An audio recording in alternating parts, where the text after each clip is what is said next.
Salutations, ladies and gentlemen. Welcome to Podcast of the Storm, where social awkward outcasts, crazy weirdos, and all around nerds convene to talk and debate all things pop culture.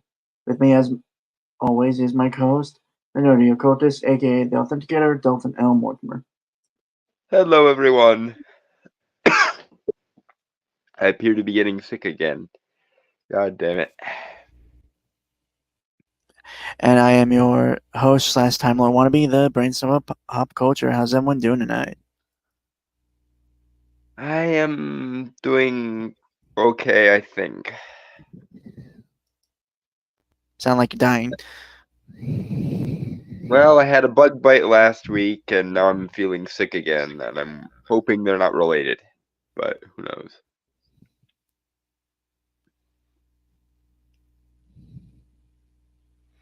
Right. Okay. But in the meantime, we have some heresy that needs exterminating. So right.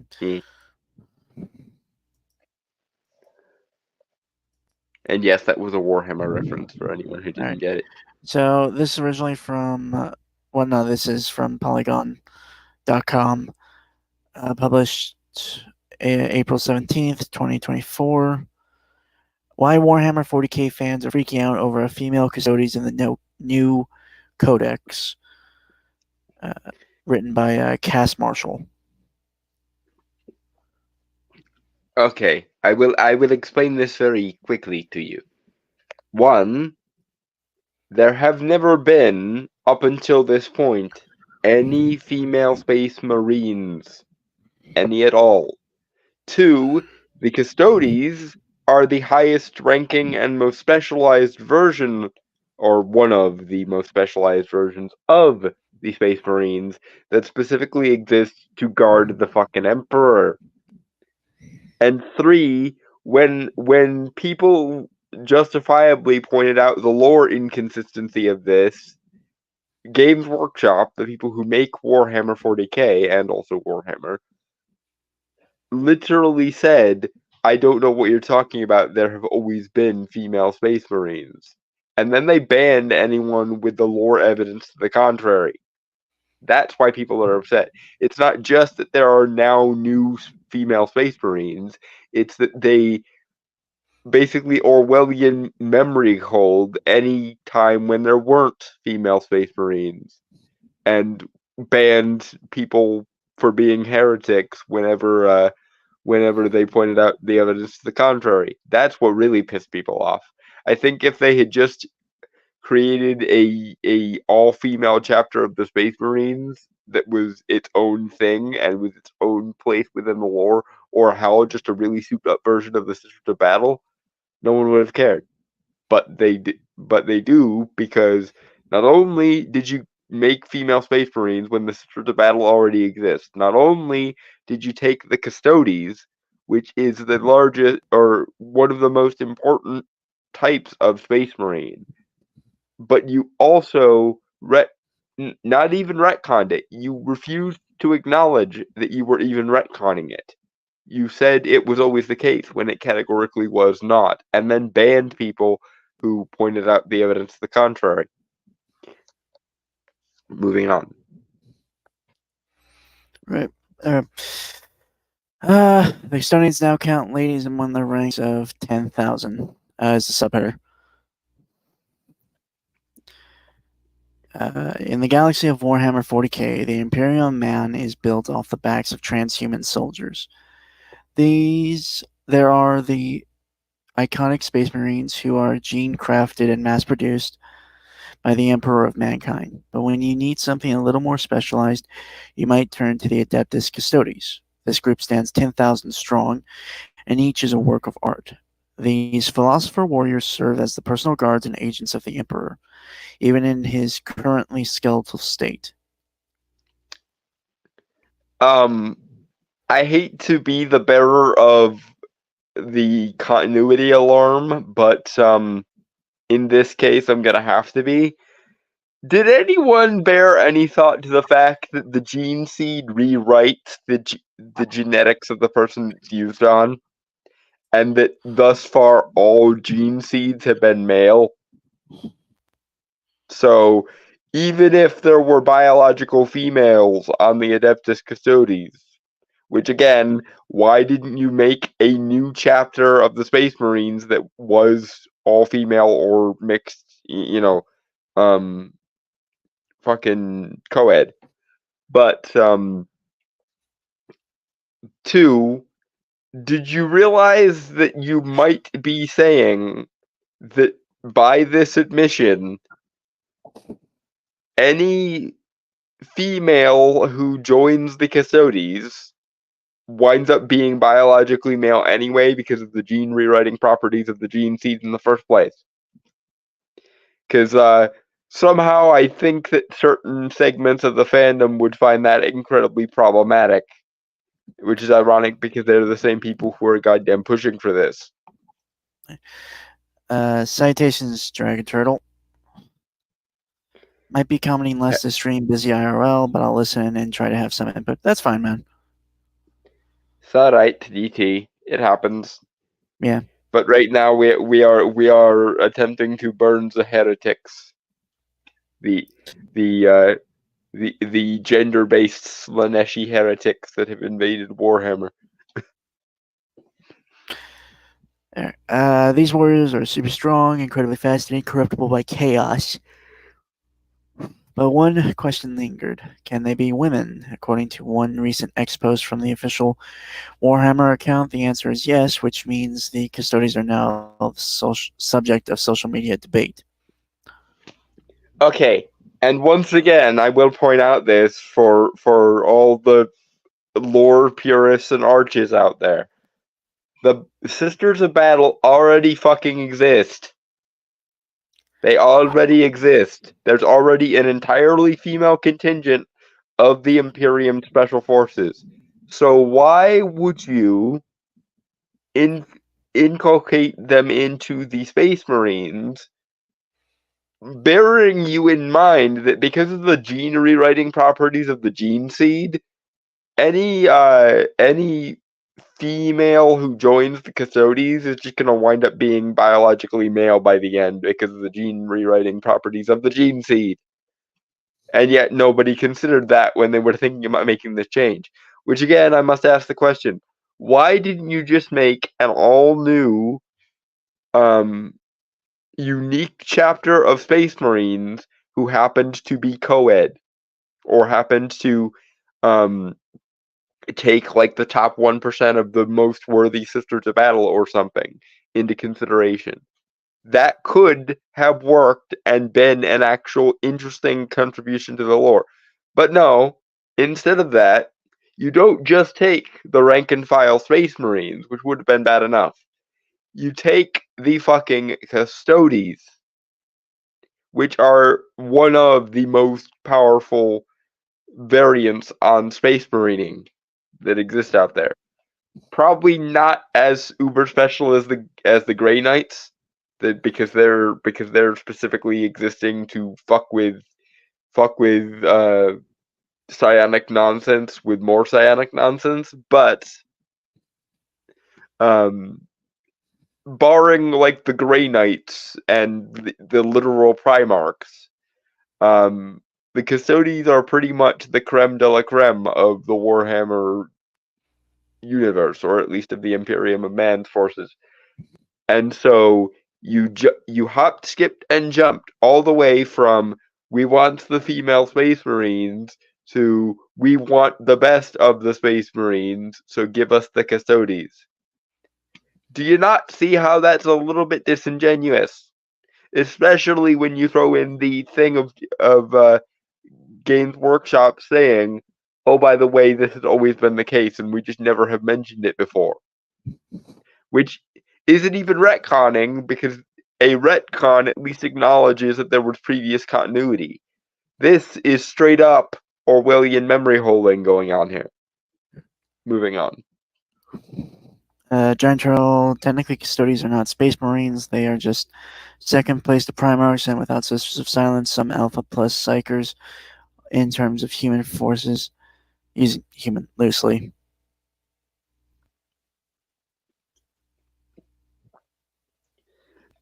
I mean, okay, but one, is this not a serviceable categorization for the sake of making the point? And two, do you think the people pushing and agitating for this knew that nuance, DT, or do you think they just went, not only do we want the Space Marines, we want the bestest of the Space Marines?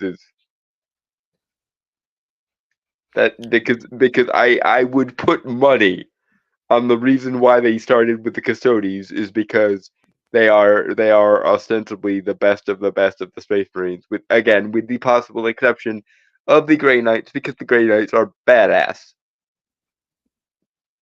Mystical Giga Chad for the win, but that's neither here nor there. Moving on. Yes. The Custodies have been around since Warhammer 40,000 Rogue Trader, the original version of the game published in 1987. The Custodies are 10-foot-tall transhuman super warriors crafted from an infant, gene forgery, and warp magic, and built to serve the Emperor on Terra. Sorry. Mm-hmm. They literally can't disagree with the Emperor, which is quite funny since the faction brags about their intellectual prowess so often. Then again, the Emperor himself was an immortal perpetual who managed to conquer all of humankind ostensibly without even firing a shot. So the fact that they can't disagree with the Emperor does not preclude them from being highly intelligent, because the Emperor himself was highly intelligent to begin with. To be fair, there's some argument made that he was a tyrant in some regard. I mean, this is true, but when one is a perpetual, i.e., a ageless immortal, who can slowly reshape history as he sees fit all throughout history, not sure if tyrant is the right word, because again, he was crowned the Emperor of Mankind. Most, to the best of my knowledge, he did it without firing a shot. He basically just did it by convincing everybody else he was awesome. So, I mean, as tyrants go, although again, it depends on which books within the Black Library you read, because some people really, really fucking hate the Imperium of Man and want to frame literally every other faction as the ostensible good guys. There are no good guys in that universe, really. Well, no, but of all of the factions, we have the Lovecraftian gods who want to murder fuck reality to death. We have the alien spore creatures who want to murder fuck everything that isn't them into them. We have the pain robots of doom, who basically just hate existence itself. We have the star-eating Lovecraftian whales of fuckingness, and we have the murderous fucking space elves. So, what about the Tau? they are mostly okay, except they're a bunch of planned society having fuckheads, and they want to enslave literally every form of life that isn't theirs. So I mean, they've also enslaved each other. So, okay, fair enough. To be fair, like, I don't know. It's so as much as I wouldn't ever want to live in the Imperium of Man, especially in the 41st millennium, I'd love to live during the golden age of technology, but I would never want to live in the 41st millennium. As much as that bugs me, the only people I would genuinely consider better than the Imperium of Man, like morally speaking, would probably be the Craft World Eldar, who aren't corrupted by the birth of Slaanesh, which might include the Harlequins. I don't know enough about the Harlequins to know. I just really like the existence of the Harlequin Eldar. I wish Art would fucking do a video on the Harlequin Eldar already, but he's taken his sweet time on that.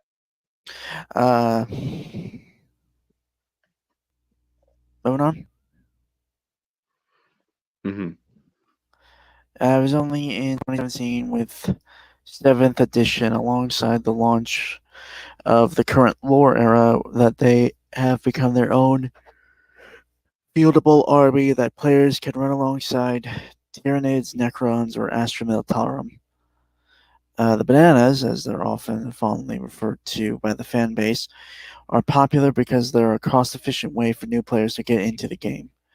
If someone isn't up to the task of painting dozens of or hundreds of little guys, painting just a few golden custodies is much less daunting. Is a much less daunting, much more affordable task. They're also the favorite army of Henry Cavill, who is also currently working on a 40K adaptation with Amazon. I just want to see what happens when this gets to Henry's desk, because we know he is enough of a lore purist to fucking body slam writers who are morons. And there's a theory going around that Amazon basically suggested this to Games Workshop so that they could get away with doing it in the show version. Which hopefully Henry throws the temper tantrum we all want to throw on our behalf.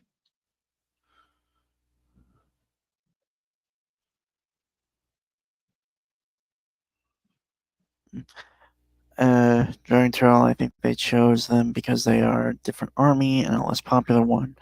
They didn't choose something like Ultramarines, Blood Angels, or Space Wolves. The Emperor fired many shots, sometimes personally, though for every peaceful world forcibly subjected, there were at least a dozen convinced and more worlds subjugated who were ruled by witch kings, queens, dystopian nightmare governments, techno-barbarian warlords, etc. I meant when he was first elected as the Emperor of Mankind on Terra itself, DT. I wasn't referring to the "and now we must crusade to kill off chaos" part. What I mean is he basically convinced all of Earth, all of Terra, to submit to his rule, mostly because he was awesome. Again, depending on which version of the Black Library you read and which authors you prefer, but that's neither here nor there.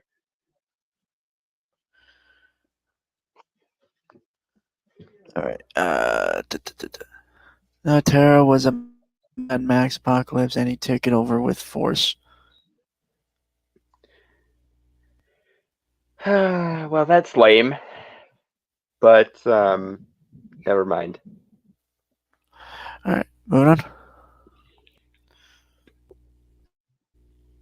Yeah, moving on. You're a Custodes fan. Understand to dislike how.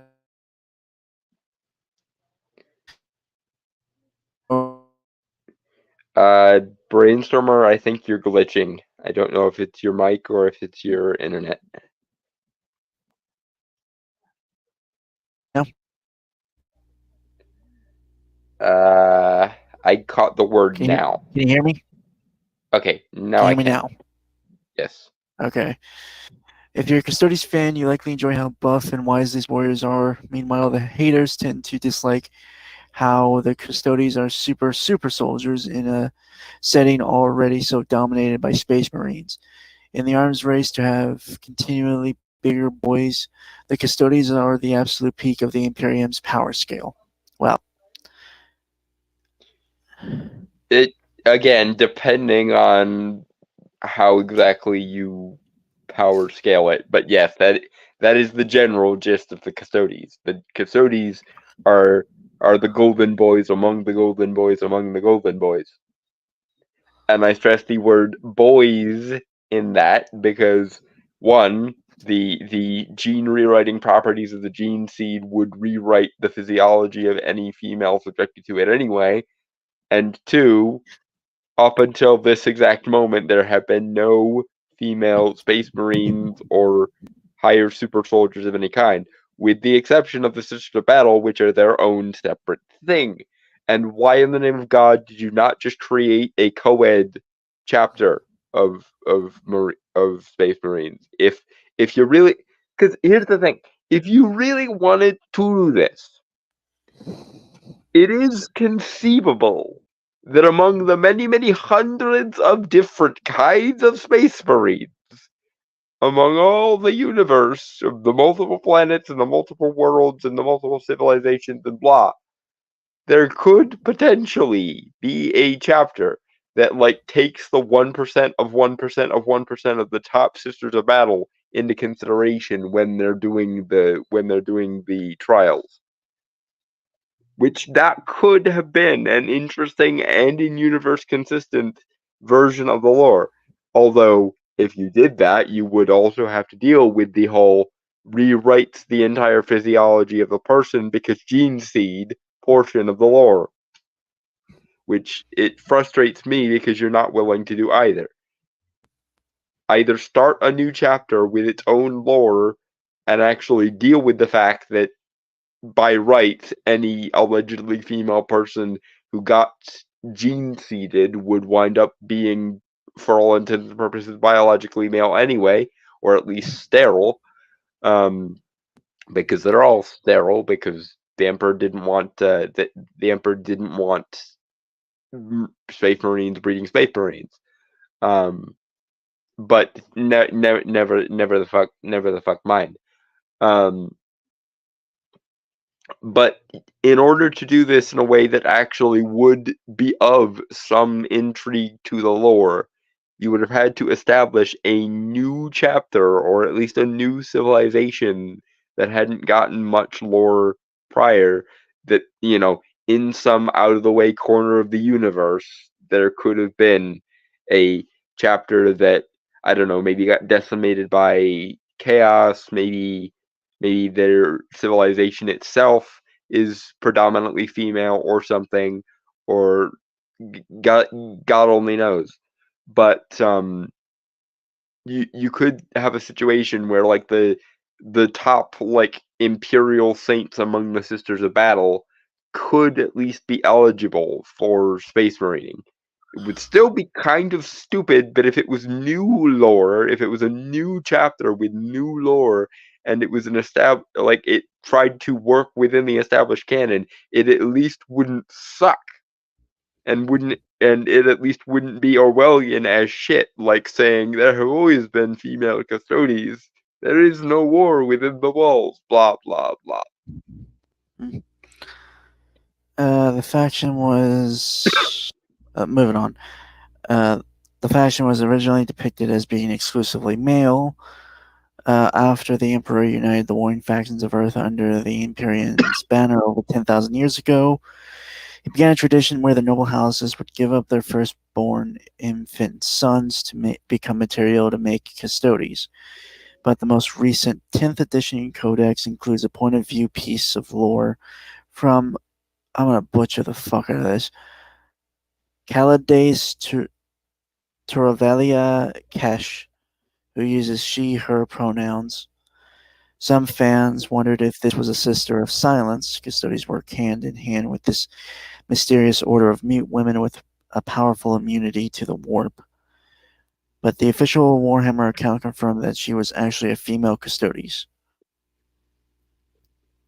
Which The it's tweet here telling says, that there were already female factions she could have been part of. Either the Sisters of Battle, which are an entirely female chapter already, or the Sisters of Silence, who are, as stated, the sort of uber select version thereof. But significant question.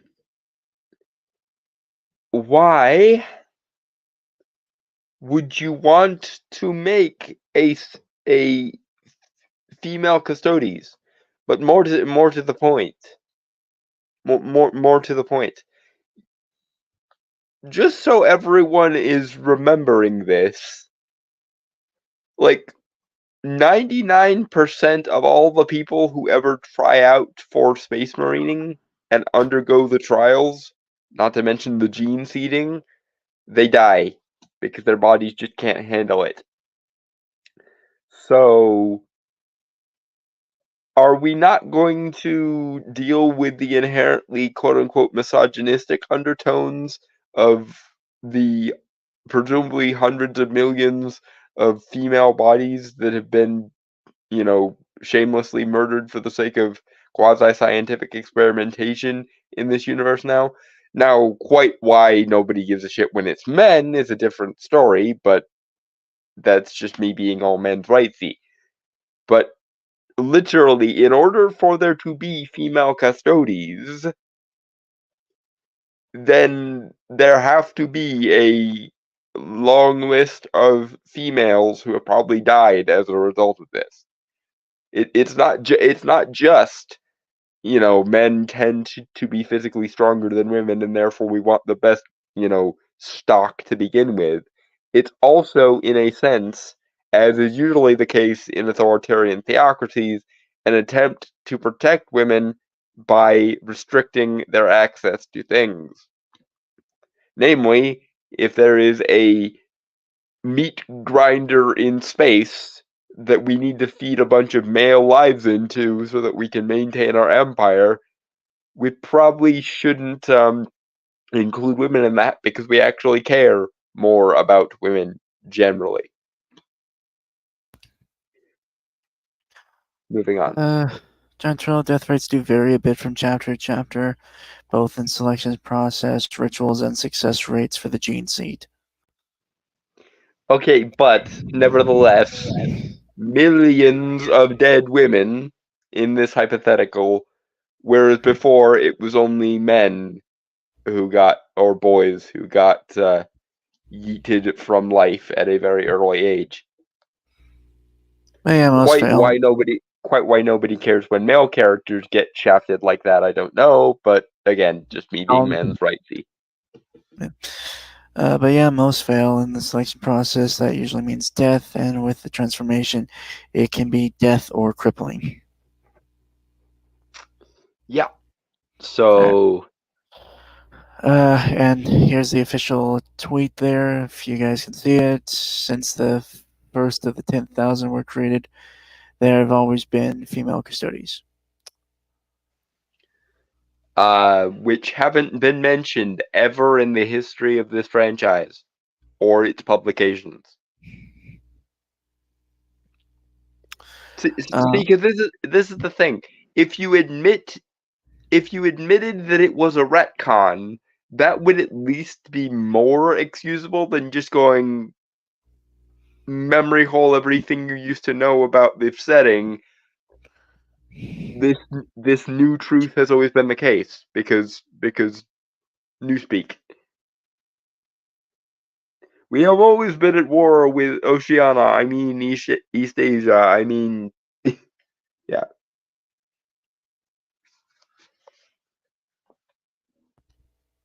Moving on. Yep. All right. Fans were thrilled with the reveal ever since 1987. Not so much as a whisper in lore novels or a single miniature, one fan wrote in response on X. Now all of a sudden, boom, they were always a thing. No world building or development, so disappointing and pathetic. The reveal was also discussed on 40K fan forums and subreddits, which, as the meme board, are Grimdank, which maintains a no female Space Marine role because it's such a heated and contentious topic in the fandom. In light of the reveal, the mods are allowing posts on the topic for 1 week.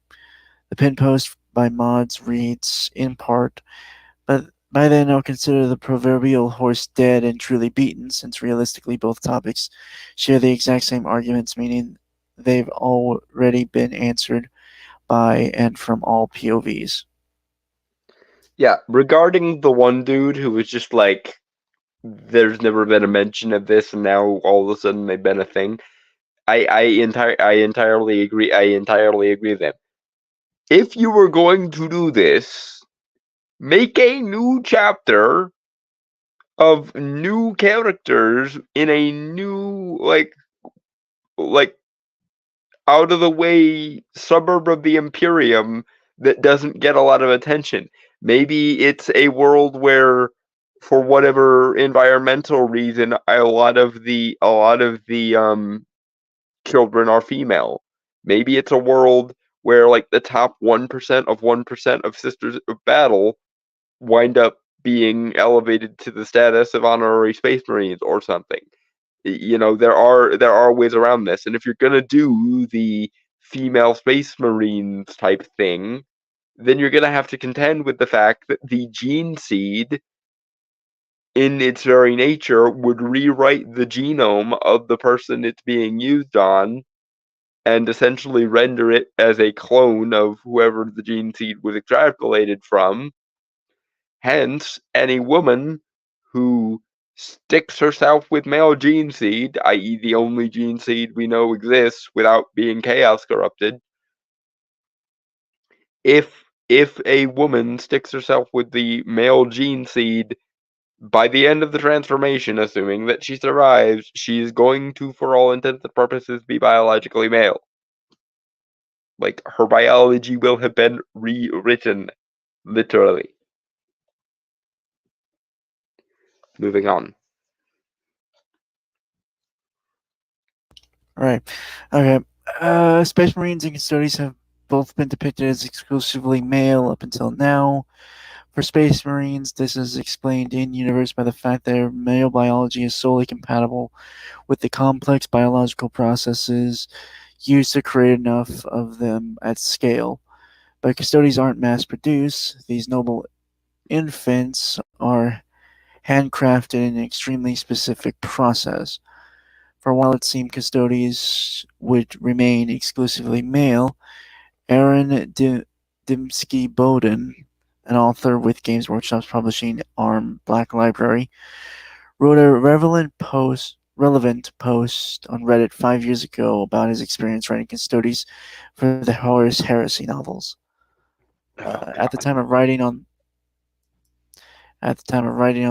working on the lore, there was no reason they couldn't be male or female. As far as things still stand, there's still no lore reason they can't be.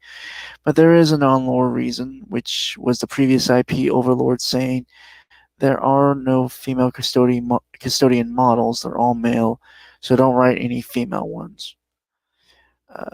There was also a studio mandate a couple years after that saying don't do female custodians.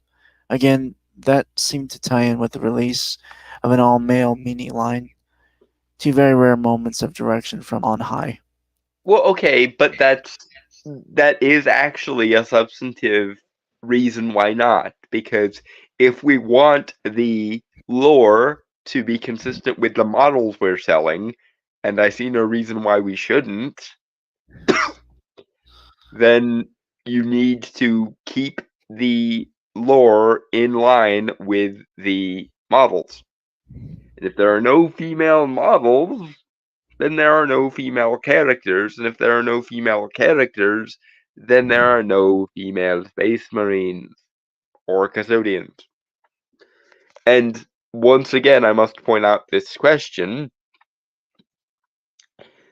The Custodians, as you say, are genetically, sculpted. They're designer babies, essentially. are they, and someone can answer this question in chat if they want to, are they as infertile as all the other variations of Space Marine? Because if not, then there's a very practical reason why you don't want to recruit women into the Custodes, because then you will get Custodes breeding themselves. And the Emperor was very, very specific in lore as to he didn't want any of the higher super soldier parts of his army breeding, because once you open up the possibility of organic breeding, you run the risk of genetic anomalies, and by genetic anomalies can come the infiltration of chaos. It's a very rigid system by design, because literally any deviance from that system, as far as the Emperor was concerned, is inviting the gods of murder fucking into the mix. And we don't want the gods of murder fucking in the mix. Do you see? Technically, we don't know if they would become male because it's supposed to be impossible. So they might just not. They'll probably look pretty buff. Okay, but as far as I understand the process of the gene seed, they're the end results of the trials result in battle brothers who are all but genetically identical. Like, there might be slight variations depending on what you started with, but most of the time it's almost cloning. So I see no reason why the almost cloning aspect of the gene seed wouldn't also do body horror like it does with everybody else. And in this case, that body horror would probably include, oh wait, this gene donor has female parts, and the gene seed is only is a male gene seed. Therefore, we're gonna have to rewrite that physiology a bit. Which, aside from anything else, sounds like body horror on top of body horror to me. But apparently, for the sake of representation, they don't care about that representation involving lots and lots and lots of dead women. But what the fuck do I know? Moving on. Mm-hmm. This raises the question of whether this is a retcon, one that goes against the long-standing identity of the Custodes, or whether it's just aligning with aligning the lore with ideas from creatives involved with the franchise. Warhammer is no stranger to retcons. A core concept of the setting is that players are piecing together a subjective truth from biased documents and historical events. Okay, but some of the books actually have the omnipotent narrator in them. So we can at least take the books that have the omnipotent narrator in them as read, because he's the omnipotent narrator. Unless there's a reason to think that that narrator is unreliable in some way. Which I suppose you could argue, but at that point, we're at the what the fuck is even canon place. And at that point, there is no 40k because there is no consistent setting. At which point, what is even the point of all of this? Like, the internal logic of a universe is important to establish, because if you don't establish that internal logic, then what exactly is it that the audience is supposed to be investing in? Okay. Giant Turtle, no, Biggie didn't want them breeding because he didn't want an empire ruled by superhumans. There's evidence he planned to kill off the Primarchs and Space Marines like the Thunder Warriors in a non-chaos heresy where he controlled both sides. And GW uses the unreliable narrator as a lazy cop-out for inconsistency. And there again, if there is no setting to become invested in, then there is no reason to become invested. And if there's no reason to be invested, then the entire conceit of the existence of the thing falls to pieces. Hold on. Moving on. All right. The social media fervor. FUROR.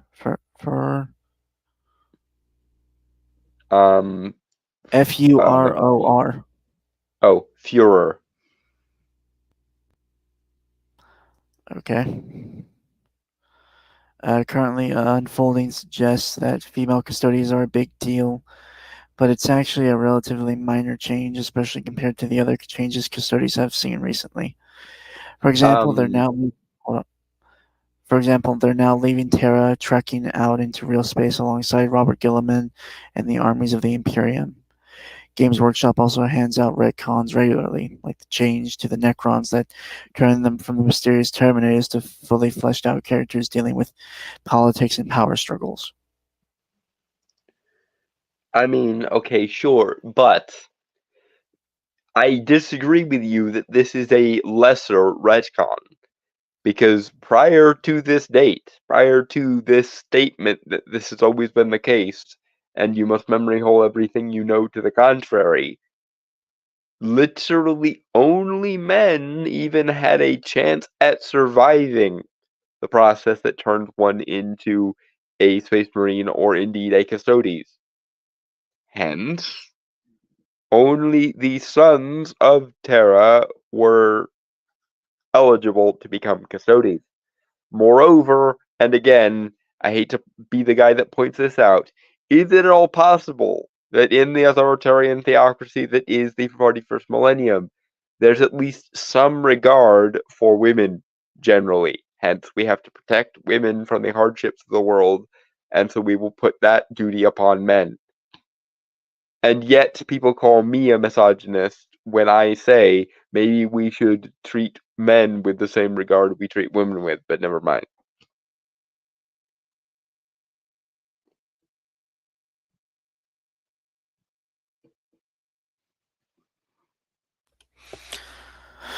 All right.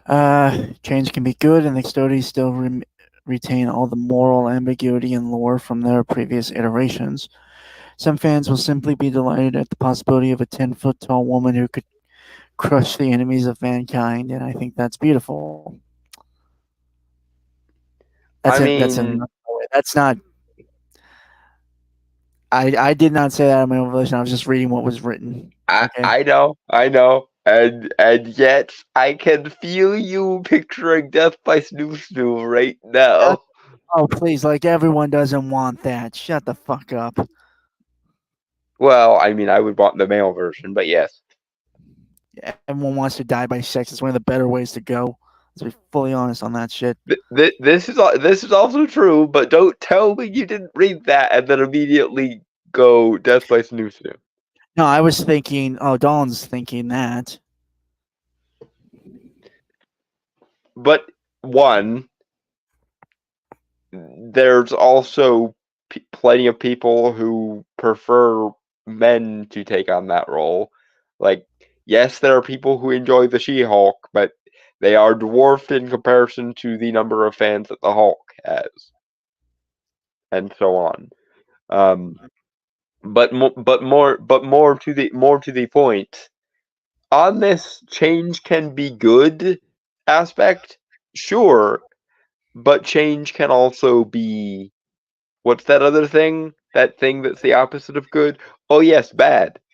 Change can be either good, bad, or neutral. However, as we can see by the fans' reaction, not to mention the contravention of all of the lore up until this point, and the Orwellian newspeak of this has always been the case, you must memory hole everything that isn't this. I would say that this is probably in the bad category, especially because the Sisters of Battle and the Sisters of Silence already existed. Not to mention the witch cults among the Eldar, and so on and so on. And so, like, there are plenty of female roles in the Warhammer universe if you want them. There just aren't any among the Space Marines. But then again, that also means that women in the 41st millennium don't generally get subjected to the body horror of the gene seed nonsense. Because here's that's the other thing.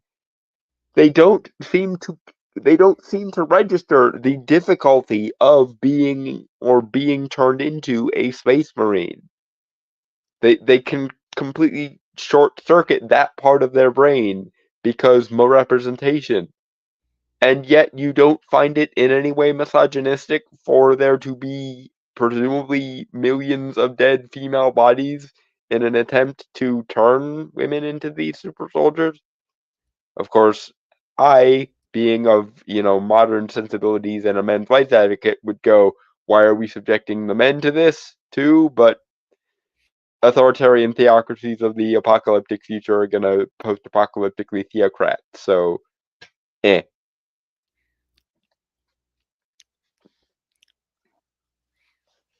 Moving on. They would probably like it if women became trans to be space marines. Hell, they'd probably try to make marines just non-binary intersex or something. I swear to God, if they try to introduce transness into the 41st millennium, I'm going to explode. Some players would love a 10-foot muscle mommy, and that's a good thing until they say how problematic it is. Yeah, until someone finally does realize, wait, doesn't this mean we're subjecting millions upon millions of women to death by body horror? And then someone somewhere will write a GW is misogynist for having female custodies article, and then we'll be right back to fucking square one. Which all could have been avoided if they had just left it alone or done something more in accordance with the lore. Like, for example, creating a co-ed chapter of Space Marines first in some far-flung, out-of-the-way part of the universe, or established a new planet system that we haven't never talked about before that might do things a little bit differently because, I don't know, maybe their female birth rate is higher or something. Or hell, it's entirely possible that, especially given the various different, environmental factors in different or among different planets in the Imperium, there might even be a version of humanity on some far distant planet somewhere with very specific environmental aspects where the female of the species are stronger than the males, and therefore they might be better candidates for space marines from that particular culture. But this would require actually giving a shit about the in-universe logic of the setting and not just political and moral grandstanding. And we can't have people actually give a shit about the internal consistency of the setting because that is haram for some reason in the current year. Okay. Giant Turtle. No, that won't be the problem. The male gaze will be the problem. They'll need to do the modern audience treatment, also some body positive ones. Honestly, at that point I just say why not both, or at least they would say why not both. Obviously, neither you nor I want any of these arguments to be made because they're dumb. But among the SJWs, I could see a little bit of column A, a little bit of column B. A, my male gaze is terrible. How dare people depict female space marines doing death by snoo stuff? And B, aren't we subjecting a bunch of fictional women to body horror? At which point I will go, and what about the men we've been doing it to for all of the existence of the franchise? But whatever. Alright. Dragon Turtle. There are only 4 armies in 40k that have the concept of sex and are sex selective, and they are split evenly for each sex. All the others are mixed or sexless. Mm-hmm.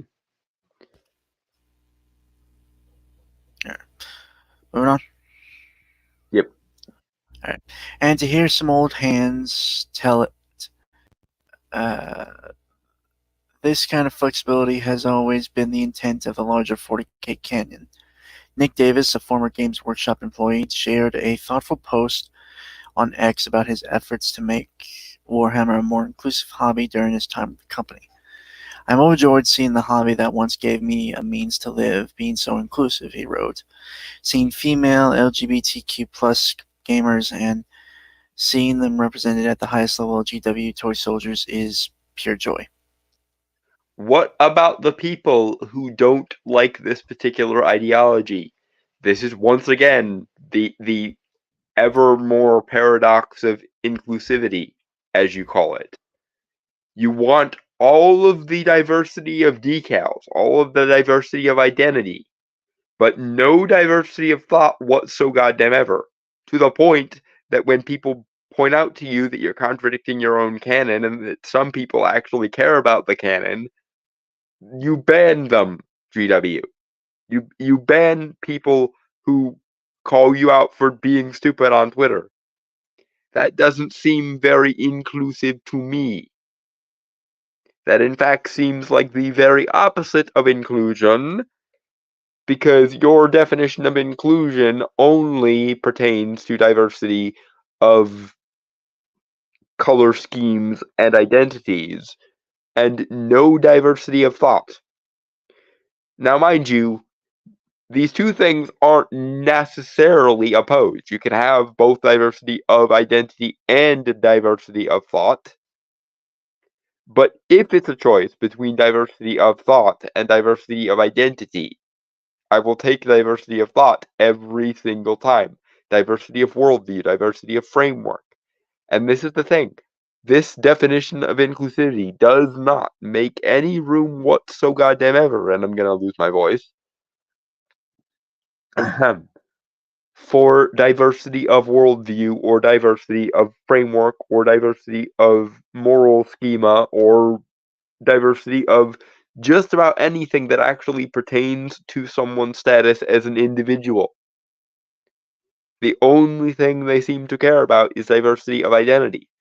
And to obtain this utopia where there is maximum diversity of identity and minimal diversity of thoughts, they will literally tack fear and shame into non-existence the people who actually care about the internal consistency of the setting, because apparently it's immoral to actually unironically care about things, rather than viewing them as a means to an end.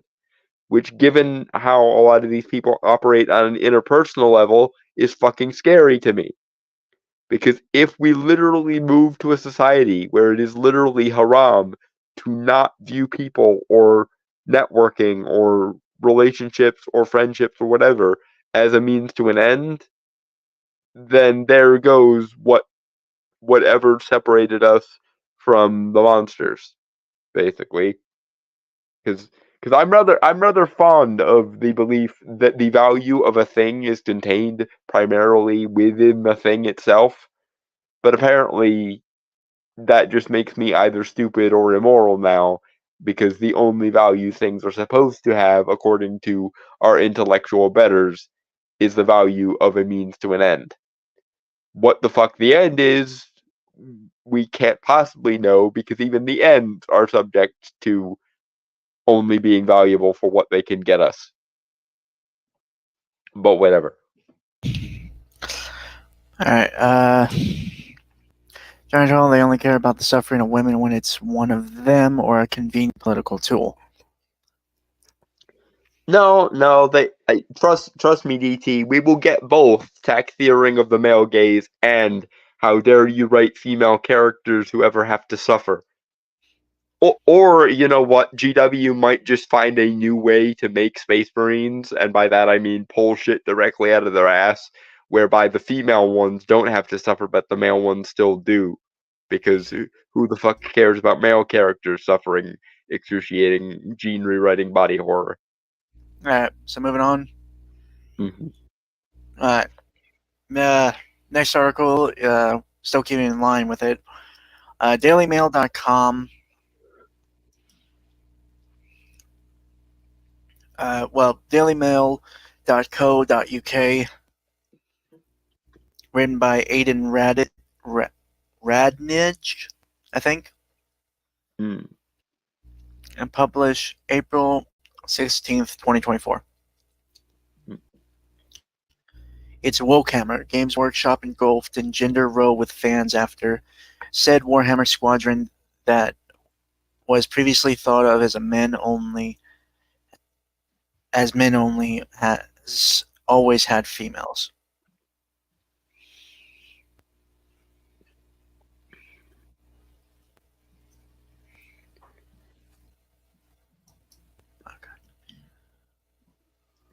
Right, but DT, one thing they do care about, particularly with fiction, is you're not allowed to portray women as being either flawed or suffering. So, if there is a way to turn the SJWs against the idea of female Space Marines, one of them, yes, is the male gaze. Men are depicting female Space Marines' death by snooing them, and that's haram. But the second is, how dare you portray a setting in which these female characters have to suffer? Grr.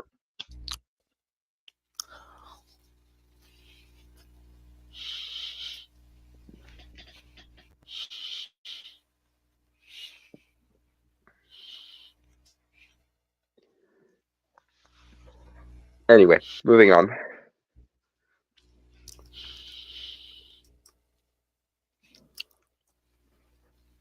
Alright. A woke gender role has broken out among Games Workshop fantasy fans after women were added to an army squadron for the first time.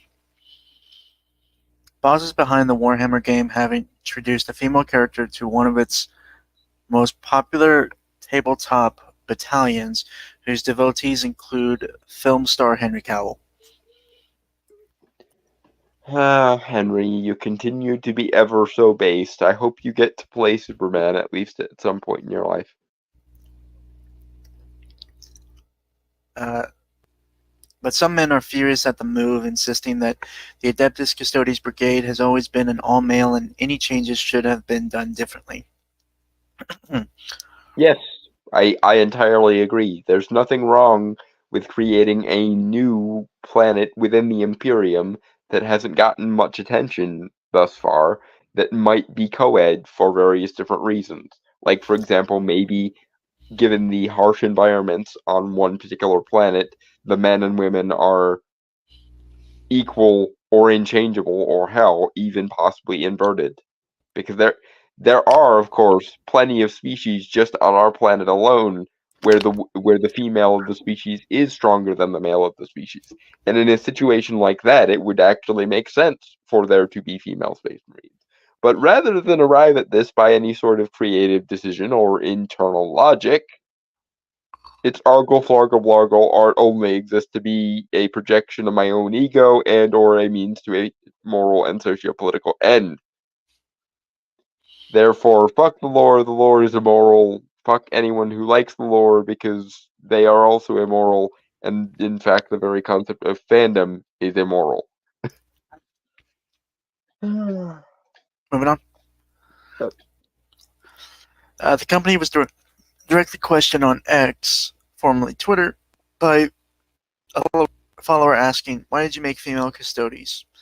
The official Warhammer account responded by posting, "Since the first of the 10,000 were created, there have always been female custodians." And of course, there is no war within the walls of Ba Sing Se, and we've always been at war with Oceania or East Asia, depending on who you ask, and other such Orwellian tautologies. Because as Arch rightly pointed out, Arch Warhammer, as Arch rightly pointed out, the fact that they refuse to acknowledge that the retcon even happened is actually slightly more Orwellian and insulting than the fact that the retcon happened at all.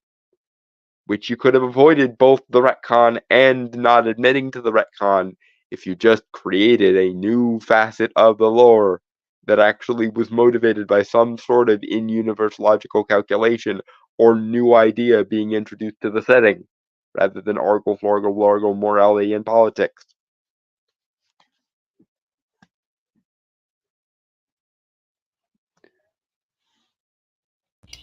Moving on. Yes. All right. New edition of Warhammer 40,000 fantasy fiction introduces a character named Custodian Caladice Torovalia Valia Kesh, and using female pronouns for her. Longtime fans say it is the first time a woman has been part of the gold-clad Adeptus Custodes squad, with an online backlash breaking out in response. Fan site Wargamer discussed the controversy in a post which described how there had been nearly 3 decades of Warhammer 40k books and short stories only featuring male presenting custodian guards. It went on to say the introduction of a canonically female member of the Custodes is being seen by fans as a conscious narrative shift on GW's part. Considering that they were literally called out for it and the response was not, yes, we're retconning it, or yes, we're adding something new to the lore, but there is no war within the walls, yeah, I would say so. Because again, the fact that you won't admit to the retcon is slightly more annoying than the fact that the retcon exists. Another Twitter user asked Games Workshop whether more female members would be added. To be told, we'll just have to wait and see. There was a backlash online from some fans unhappy with the development. Video game executive and former World of Warcraft developer Mark Kern accused Games Workshop of gender-flipping characters for woke points. He said the issue with Warhammer and Custodes is the lie. They could have changed it all they wanted. I agree. I think that I think that again, if you had added a new planet to the Imperium that we hadn't heard of before, or done some legwork to do some in-universe world building based on in-universe logic, this could have even made a good story or a new component to the story. But you didn't prioritize in-universe logic or building lore organically. You prioritized socio-political bullshit and or morality, and now here we are. And again, you went so far as to not just retcon it, but to then ignore the fact that you retconned it deliberately, which is slightly more terrifying, frankly.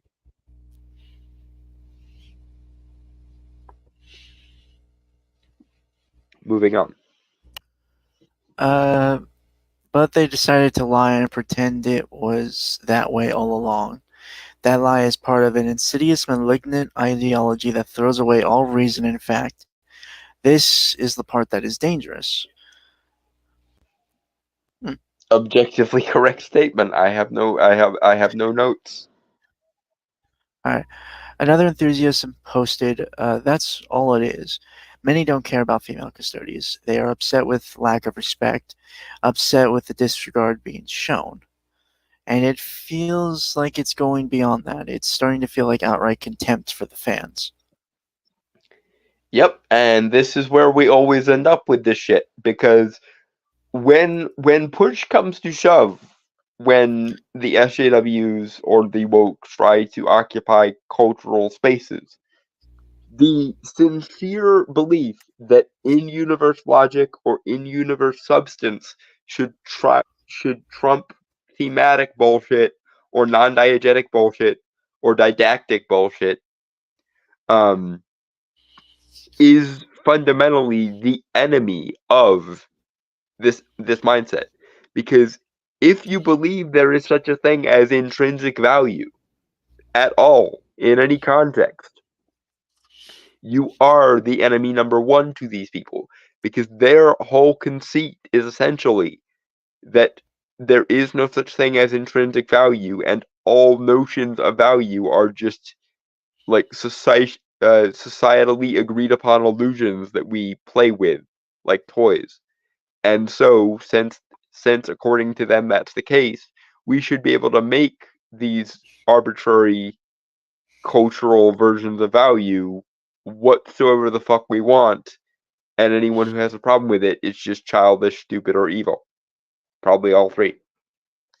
This is why fandom is the enemy number one to these people, and why it is actually seen by these people as an actual moral good, not just to infiltrate fandom, but to outright frame fandom itself as sin. Frame fandom itself as an immoral way of being. Because how dare any evil idiot think that there is such a thing as intrinsic value?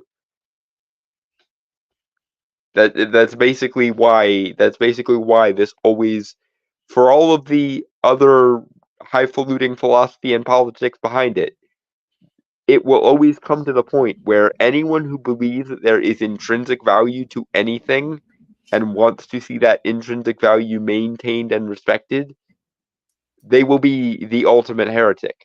Because the entire conceit of this ideology is intrinsic value is a null thing, and therefore we can make things whatever we want. Nothing is true, everything is permitted, except for the things that we think are against our version of the good, or our version of the truth. Moving on.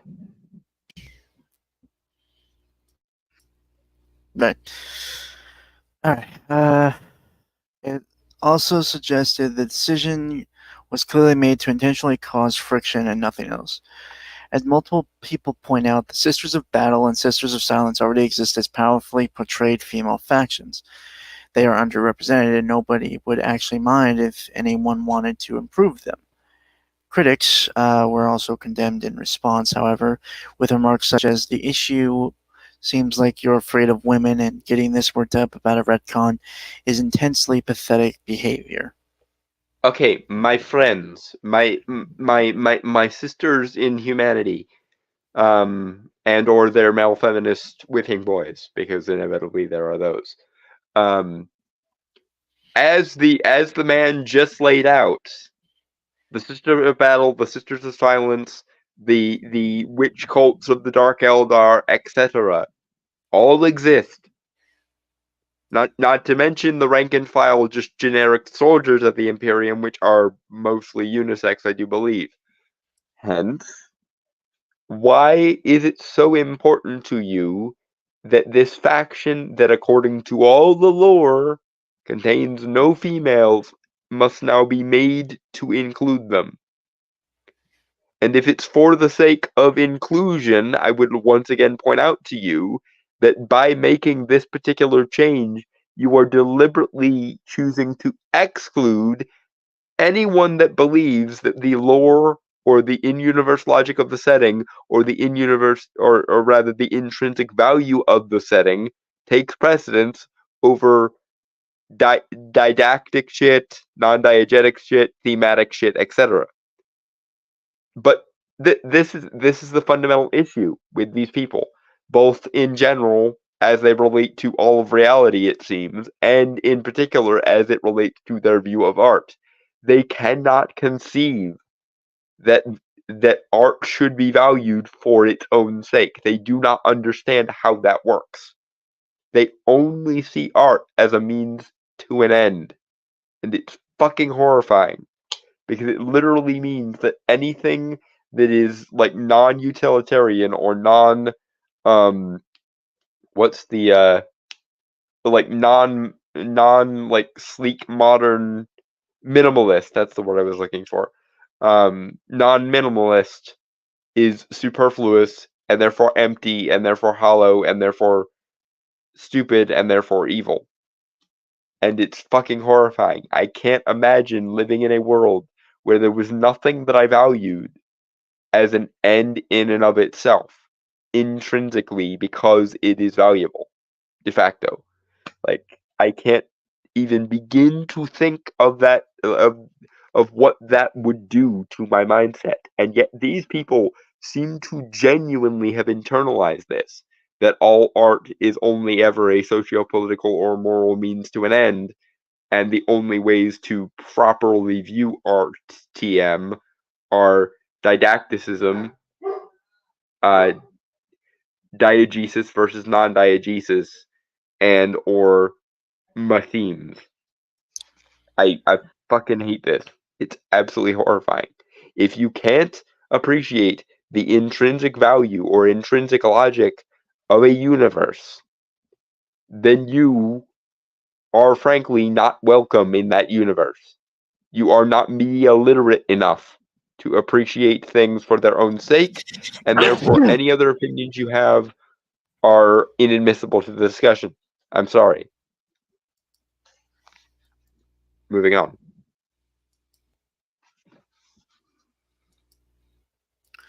All right. It was revealed in August 2022 that British actor Cavill would star in and executive produce a new series for Amazon based on Warhammer 40,000. This game. I'm just gonna say it again for the record. Cast him as Horus Lupercal and adapt the Horus Heresy, please. The game is set 40,000 years in the future where human civilization has stopped evolving in the midst of a never-ending war with an alien species and demons. Militaristic. Hold on. Sorry. I know it's not exactly accurate to the actual thing, but how they're describing it. But militaristic humans involved in it are known as the Imperium of Man, while other species include skeletal androids, dubbed Necron, elves known as the Eldari, aliens called Tyranids, and blue-skinned aliens named Tau. Bless you. Wait. Are all Tau blue-skinned? I was pretty sure like half of them are brown, right? I think it's based on the cast they have. But from images I've seen of the Tau, I've seen a lot of blue. Okay, I might just be out of the Tau loop because I could have sworn there were brown Tau. Again, there are like different casts. They might have different. I don't know. Insert racism joke here. The game's inception dates back to 1982 when Rick Priestley joined Citadel Miniatures, a subsidiary of Games Workshop, and came up with the Warhammer Fantasy Battle, which was released the following year. Cavill has spoken about being a fan and painting his own minifigures. Meanwhile, Warhammer owner Games Workshop came under fire earlier this year after teaming up with a video game company with ties to Russia. Oh dear. But in any case, once again, Henry Cavill continues to be based.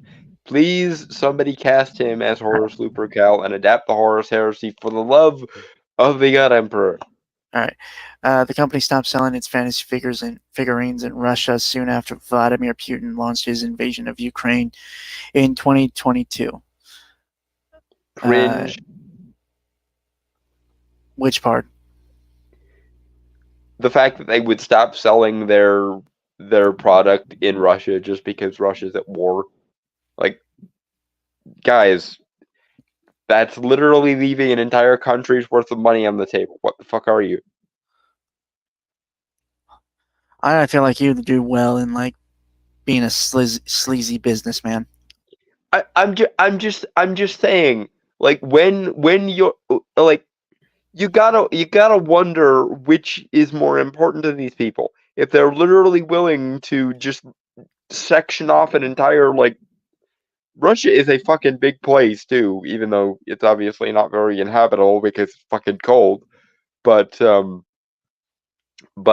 that being as it may be, like imagine being so morally cucked that you're just like, yes, I will leave millions of dollars on the table just to assuage my socio-political gobbledygook. So, okay. Giant turtle, never heard of Brown. You mean the Kroot, the 7-foot flightless bird mercenaries who eat things to evolve? I've never heard of those until just now. Nor I. Like I said, I might just be out of the loop on the Tau. Are they all blue? I wasn't aware they were all blue. Because, like, From what little like Tau fan art I've seen, they usually look like these little pug face things, I slightly think shorter than slightly shorter than the average human, but stockier, and like I've never seen I them don't depicted. think those are Tau. I don't think those are Tau. Hmm. I think you've been confused for a long time on what the Tau are. I haven't seen that many artistic depictions of the Tau, and I don't really look at the figures because I'm the lore of the setting of 40K is actually to me more interesting than actually playing with the figures. If I were going to play anything Warhammer related, it would obviously be Warhammer Fantasy because everything's better with magic. Okay, but it emerged that Games Workshop was licensing its intellectual property to Cyprus-based studio Owlcat Games, which has Russian investors. Okay, it has investors. Name one company in the world that doesn't have investors from another country. Yeah, and this is the thing. It would be one thing if Games Workshop was not a gaming company but was like a munitions company or something. That I could at least understand. Okay, we don't want to give munitions to our enemies. Fine. But your Games Workshop is essentially a leisure company, like a hobby company, a disposable income sort of company where people just buy the product to have fun and or because they like the lore and stuff. There's no there's no tactical benefit to um Games Workshop forbidding Russia from buying their shit. It's just moral grandstanding. And it's the kind of hollow moral grandstanding that will literally accomplish jack shit nothing, and it will let you leave millions of dollars on the table. Which not to be the heartless capitalist, but it's literally a lose-lose situation. You don't negatively impact Russia by doing it. You don't positively impact yourselves. You don't gain some sort of tactical aspect out of it, and there's no like there's no morally substantive reason as to why you should prevent the Russians from doing it other than, well, we just don't like the Russians right now. Which, not for nothing, but that's literally the same logic that they used in Germany in the 1940s to avoid selling shit to Jews. Obviously, it's not quite the same because Russia is actually at war with us and blah blah blah blah blah. But still, like for someone who sells weapons to abstain from selling to certain people in a war, that makes sense. But for effectively a kind of board game to avoid selling to people on any side of a war is just frankly stupid. All right, moving on. Yeah. Owlcat released a game called Rogue Trader last December on platforms including Sony's PlayStation and Microsoft's Xbox. The game's branding features the Warhammer logo prominently, is designated as an official licensed product, indicating Games Workshop's stamp of approval. Okay. A statement from the Moral Rating Agency, an organization that collects data on companies doing business in Russia, said people who play Warhammer or other Owlcat games are indirectly supporting Russia's invasion of Ukraine. What the fuck? Again, if this were a like munitions, or how even if it was a company that manufactured rations for like military rations for soldiers and shit, that would be one thing. But like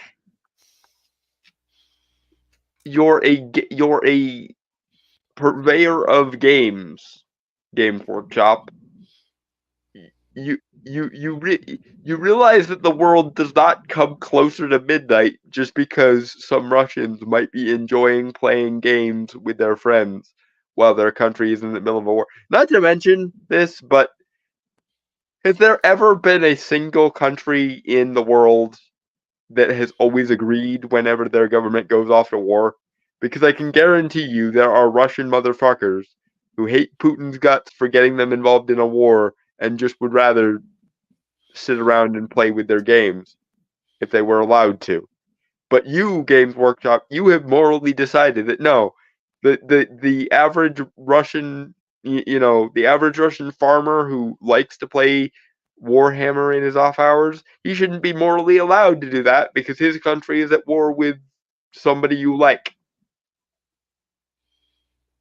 Like the level of moral pettiness for there even needing to be a moral commerce administration or whatever the fuck it was called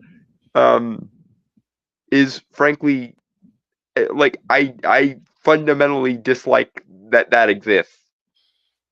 Like unless you're talking about safety regulations for we don't want any toys painted with lead or something, or unless you're talking about somebody like the FDA, the Food and Drug Administration, those safety regulations make sense because there's nothing excessively moral about that. It's just making sure that our food supply and or our supply of products is not poisonous and won't kill us.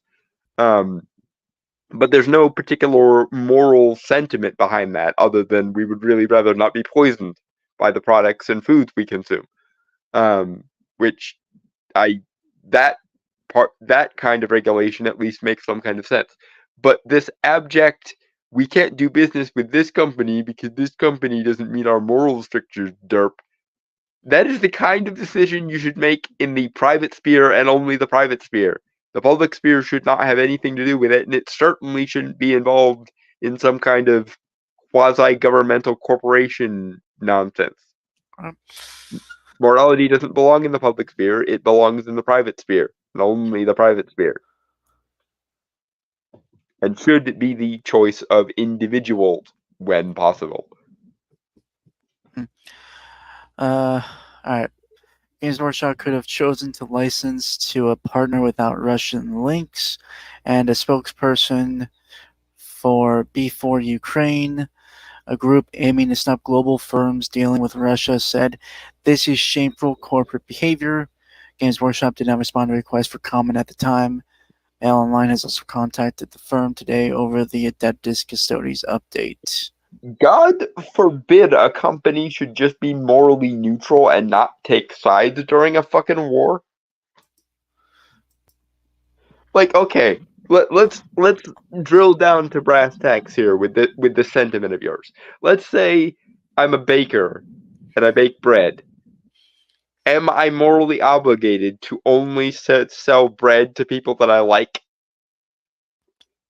And in fact, would I not be a complete dick to avoid selling bread to people who were starving just because they were a part of a caste I don't like? Because that's the level of moral pettiness that is going on now. It's literally GW going, you're not allowed to buy our product because you're not a nice person. It's fucking elementary school playground rules, essentially. It's I don't like you, therefore I'm going to deliberately spite you just because I can. This is why I hate when morality gets involved in the public sphere. Morality has a place. That place is in the private sphere amongst the choices of individuals. And only there, frankly.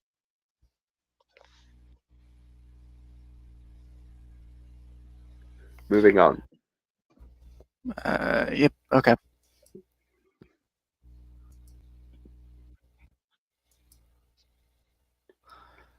I'll make a good time on this. Huh. Mm-hmm. Alright, so this is originally from Variety.com.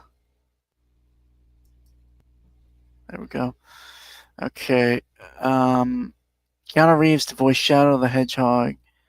Shadow in the Sonic the Hedgehog 3. It's written by Brett Lang. Published April 15th, 2024.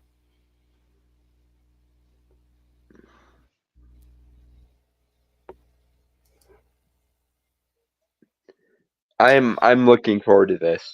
This is amazing casting. Yeah, I mean Idris Elba as Knuckles. Jim Carrey as Dr. Robotnik. Hold on. Who's Sonic?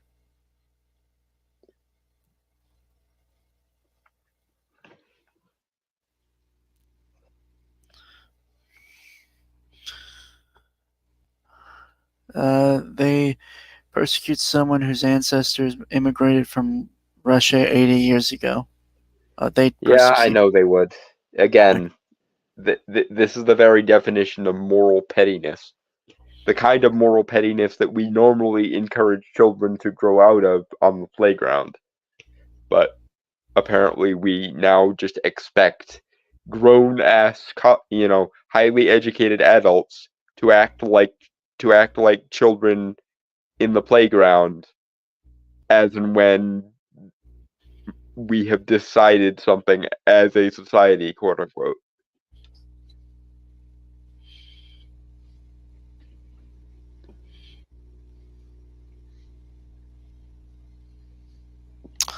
But okay, from. God damn it! You worthless piece of shit. Computer issues? Phone. Well, I guess internet. Hmm. Okay.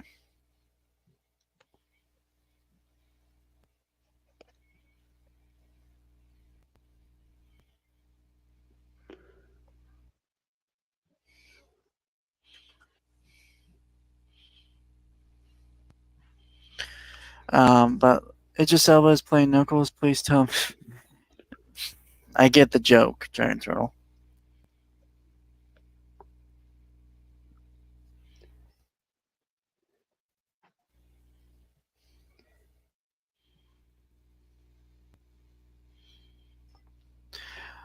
All right. So, okay, let me just read this and I'll answer the question I had earlier with who voices. Oh, Ben Schwartz. In case anyone didn't know or remembers this cartoon, it's after your time, Dalton. I'll be honest. Randy Cunningham, ninth grade ninja from Disney XD, if I remembers that. I have vague recollections of that. I don't know how. Okay, I think it was 2013. It came out, so I would have been in my last year of middle school, going to high school. And I would have been a senior in high school going to college. Somewhere in there. It was a weird show. Like it's weird. I don't think I ever watched it. I just remember seeing on Disney XD some ads for it. It was. I mean, it was a fine show. I think. Disney XD kind of specialized in weird shows like Kick Buttowski, Kid vs. Kat, Aaron Stone, although that one was really actually quite good. I Oh no, I wish like that Aaron Stone. Aaron Stone was pretty cool. I like that one. Aaron Stone should have gotten more seasons. Along with Tron Uprising and Motor City. I don't think I ever saw Motor City. Oh, it was good. I think you can find some clips on it on YouTube. It's really good. All right. From Hitman to Hedgehog, John Wick, Lady Man, Keanu Reeves will voice Shadow in Sonic the Hedgehog 3. Source confirmed to Variety. He joins a cast that includes Ben Schwartz as Sonic, as well as Jim Carrey as the villainous Dr. Robotnik.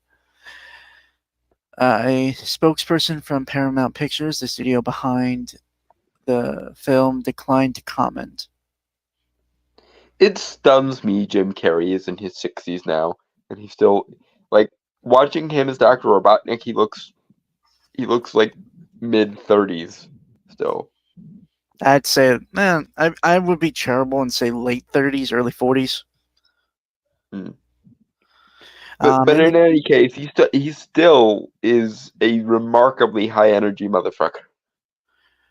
well, I think that's good diet, exercise. I think because he not only is he like trained in improv, but I think he's also done like I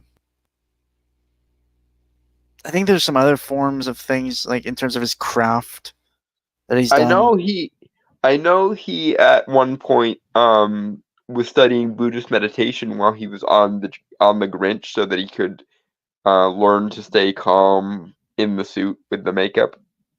Hmm. Maybe unlock something. Yeah, I mean, it's not like Jim Carrey has ever been low energy, Nope. so it Uh, it might just be he was born to be a living firecracker. hmm. uh, in the game, Shadow, an anthropomorphic hedgehog, his fur is black, while Sonic's is blue, is an anti-hero of sorts. He's also often antagonist to Sonic. Well, I was gonna say he starts as a villain and then goes good. He's Just like basic he's basically anthropomorphic Vegeta. Knuckles too. I'll start out that way. Knuckles is to keep with the Dragon Ball metaphor is Tien Hmm. because for those that didn't watch the original Dragon Ball, Tien was first introduced as a villain, and Goku's goodness Wait a minute. wore him down like I just like realized Goku something. like Goku's goodness always does. I sort of just realized it, but you technically would have seen the original Dragon Ball when it came out. Yes. You probably would have been too young, I think. I mean, when I first got into Dragon Ball, it was during the rerun arc, or yeah, it was during the arc of Androids and Cell Saga. But Mm. the release order in the US was weird for Dragon Ball because Z actually showed up first, and then um the original Dragon Ball was dubbed later and framed as a prequel in a lot of advertisements when I was a kid, Hmm. which, of course, anyone who knows the actual production history knows Dragon Ball came first, but that is just funny to me that the first time I knew that Dragon Ball was a thing, it was framed in an Also, advertisement as prequel. rest in peace, Akira Toriyama, because he did pass away some time ago. Well, a month or so ago, but yeah. Well, yeah, I guess some time ago was vague, but yeah. Mhm. Yeah. Uh, Well, some time ago makes it seem like it was a long time ago, which yeah, that's not yeah, what I meant. no, it was fairly recently, and then and then one of the people who worked for Sweet Baby Inc. said something stupid about how Mr. Popo was racist, and then Oh, the entire internet just crashed on them yeah. because Anyway, duh. uh, it also Shadow's also like supposed to be kind of super edgy, so Keanu Reeves kind of works a little bit. Yeah, he's probably gonna bring a little bit of that John Wick energy to the character, and I'm okay with Right. it. Also, I cannot. I don't know if anyone remembers this one, but the PS. I don't know if it was. I think it was the PS2 game of Sonic of Shadow the Hedgehog. Super edgy. Like it had him holding guns and shit. I played that. So I. Um, okay, so moving on. Reeves credits include Speed, Bram Stoker's Dracula, and My Own Private Idaho, as well as the Matrix franchise. He will next appear in the John Wick spin-off Ballerina opposite Anna de Armas. His character's reveal in a new trailer that dropped last week at CinemaCon got huge applause from the crowd of movie theater executives, a sign of the actor's box office prowess. Reeves is also set to co-star in Good Fortune alongside Aziz Ansari, Seth Rogen, Kiki Palmer, and Sandra Oh. that cast could either be really, really good or really, really awful. There is no in between. Don't think Dragon Ball works as a prequel. They made the transition from funny to serious slowly in the latter half of Dragon Ball. Well, I'm not sure to what degree it worked as one, but I'm just telling you how Toonami sold it, man. I don't make the rules. I just recount the lore. God damn it. Okay, so Jeff Fowler, who oversaw the first two Sonic movies, is returning as the director of the latest sequel. Neil H. Moritz, Toby Ashore, Toru Nakahara, and Hitoshi Okuno will produce Sonic 3, which will open in theaters on December 20th, 2024. Huh. Hmm. Well, hey, I actually respect that they have the director for the first two movies coming back for the third. I mean, it's obvious, obviously, but a lot of times, sometimes directors don't get to do that. Yeah, they try to change up the formula a little bit, which in fairness can sometimes work. Yeah, no, I agree. I'm just saying, like, sometimes it doesn't.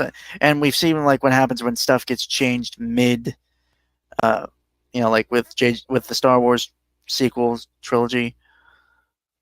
So it's Ooh. cool that. So it's cool that the director who made the first movie, is getting to finish it and stuff. Although I don't know if finish it because Sonic's lore and stuff is like super complex and large. I am enjoying that. I am enjoying that the Sonic movies seem to be delving deeper and deeper into the weirdness as they go. Because the first one was the usual cartoon character get zapped into the real world plot, similar to the Chipmunk movies or to the Smurf movies. But the second one delved a little bit deeper into the lore, and the third one appears to be going a little bit deeper into the lore still. So The franchise is one of Paramount's most successful, with the combined global box office for Sonic the Hedgehog and Sonic the Hedgehog 2 standing at $725.2 million. The studio is also making a spin-off series, Knuckles, that will premiere on Paramount Plus. I hope I hope that at the very least the third one will allow the franchise to crack a billion.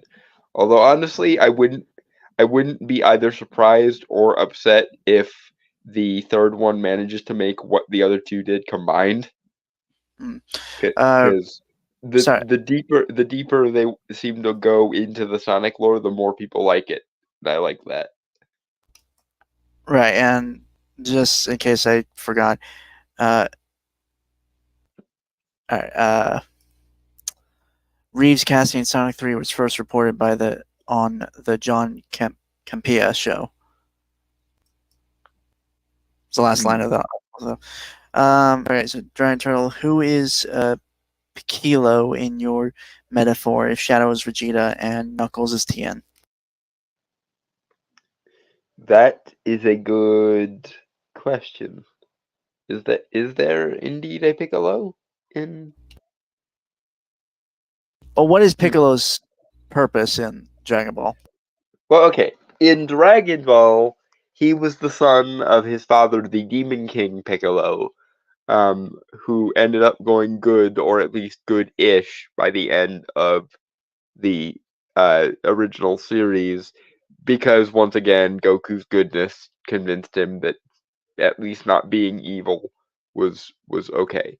And then in Z, he ends up quote unquote kidnapping Gohan to train him while Goku is otherwise occupied. And in between the coming of Raditz and the coming of the Saiyans in the Saiyan saga. And then as Z slowly continues on, Piccolo gets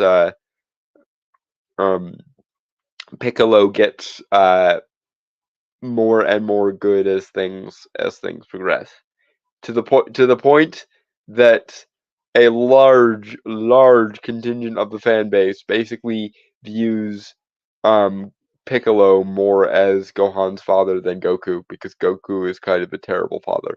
Which, granted, he was also kind of a terrible husband, so that probably shouldn't be surprising. The upshot being Goku just doesn't get human customs.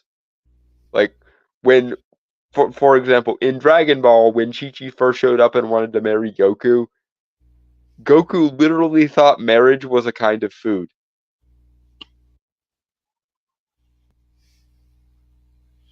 We are dealing with that level of innocent, naive stupidity to the point of being dangerous. To be fair, he did hit his head pretty hard on a rock when he was a kid. I mean, this is also true, but Okay, so I guess kind of circling back to Dragon Turtle's original question. Also, Dragon Turtle, you spelled Piccolo wrong, but never mind.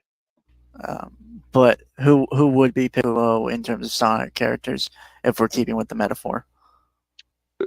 That is a good question. I don't. Okay.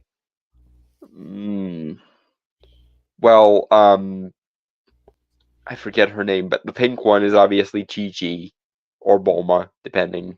Amy Rose. Amy. Thank you. I couldn't think of her name for a second. But yeah, Amy is definitely either Chi-Chi or Bulma.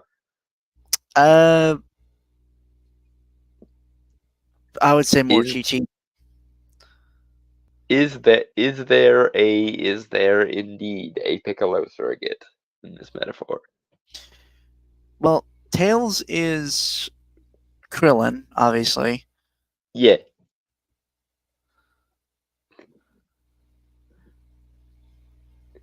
Okay, so Tails is Krillin. Knuckles is Tien. Shadow is Vegeta. I think they might have skipped one. I don't think there is a Piccolo surrogate. Because I mean the circumstances of Piccolo's birth are rather weird.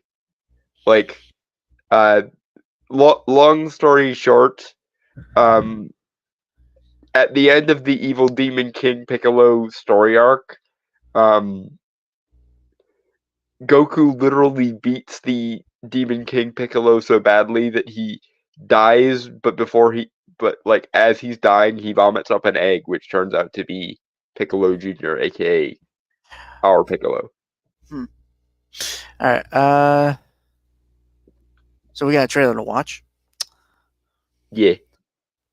All right, give me 1 second. Share screen. Application. Chrome tab. Share audio. There we go. Transformers 1 official trailer. This came. Oh, god damn it. How long do you think we'll be? And I can't see it, so I'm gonna have to jump out and jump back in. You know what? We are so screwed. Because it's doing the perpetual buffering thing. Right, okay.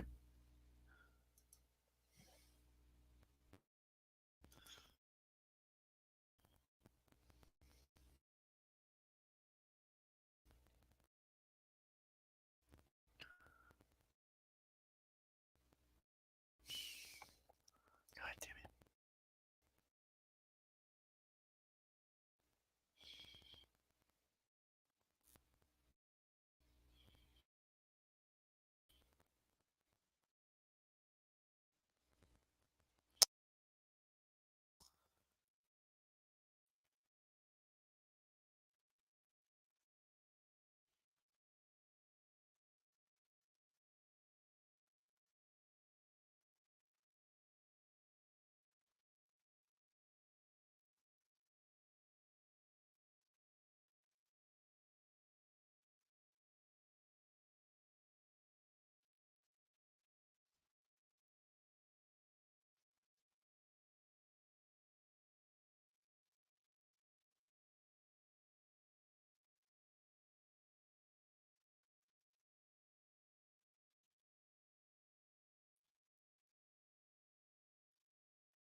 Okay, there we go. Uh, Okay, back in order. yeah. Sorry, my internet crapped out as soon as you left. Yeah, it happens. Okay. Wouldn't be one of our streams if there were no technical difficulties now with it. And yes, Dragon Turtle, it is sort of a reincarnation thing and sort of not. It is rather weird. Like a lot of things were in Dragon Ball. Like in the way that Goku was supposed to sort of be the Monkey King, but also sort of not. Okay. So, where was I? How long Oh, do God you damn think it. we'll be here? What the I'm fuck not is talking to going you. on?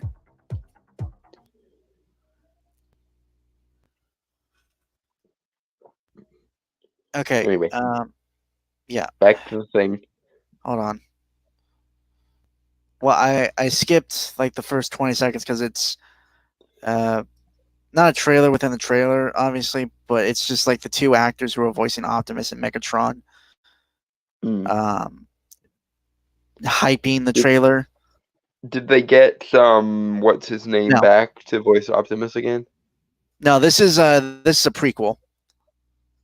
Right, but who they didn't get the guy who always voices Optimus to voice Optimus again? What the fuck? Peter Cullen. Thank you, I couldn't remember his name. I was gonna say Frank Welker and I knew that wasn't right. No, Frank Welker's Megatron. Peter Welker's Peter Cullen is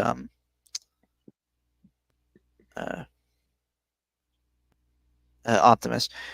Also, shame on you for not knowing that or forgetting it. Yes, shame on me. I watched the original Transformers animated movie. I know Optimus died for our sins. For this, use Energon as the word. Yeah, that actually could work because Energon is like it's sort of food for them. Like they actually did drinks and stuff for it, so Energon works. Yeah, that works. Energon. All right. Well, I wanted to say a few things. To answer your question, these are supposed to be younger versions before they even become like the hero, become the people they are.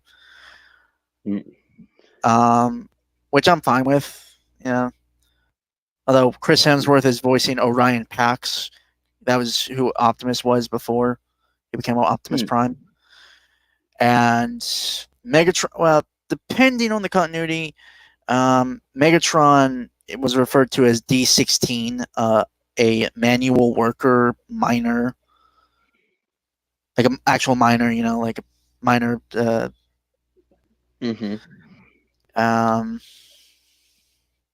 And that's Brian Tyree Henry, and you would know that name. He played Phastos in the Eternals. Also, Lemon in Bullet Train, opposite Aaron. Guy who played Kick-Ass, who played Lemon in Bullet Train. Can't remember his name. Aaron Taylor Johnson. Thank you. I don't know why it took me so. Like also played Quicksilver.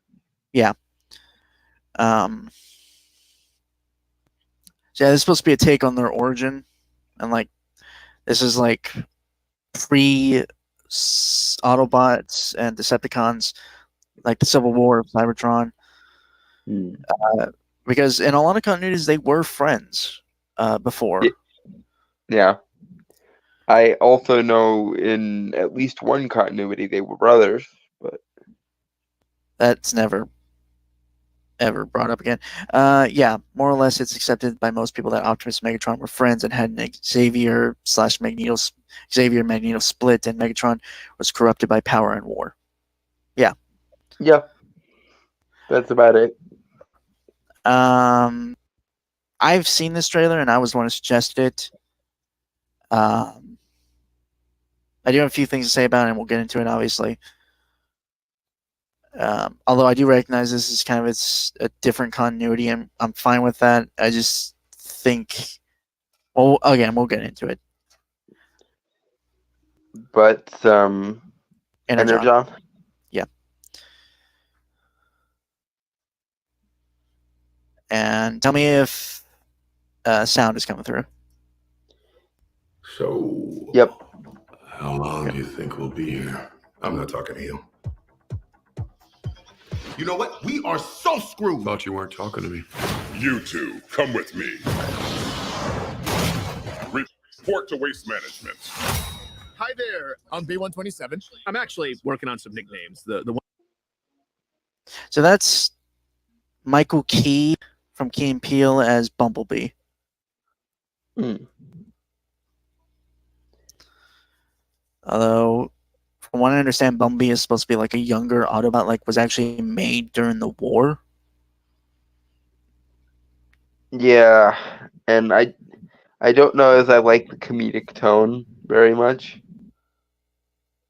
Like moments of comedy, sure, but this very much seems to be in the Guardians of the Galaxy meta joke a minute school of things, and I don't like that so much.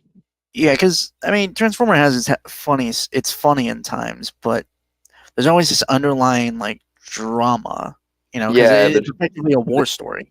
There's grandeur to the setting.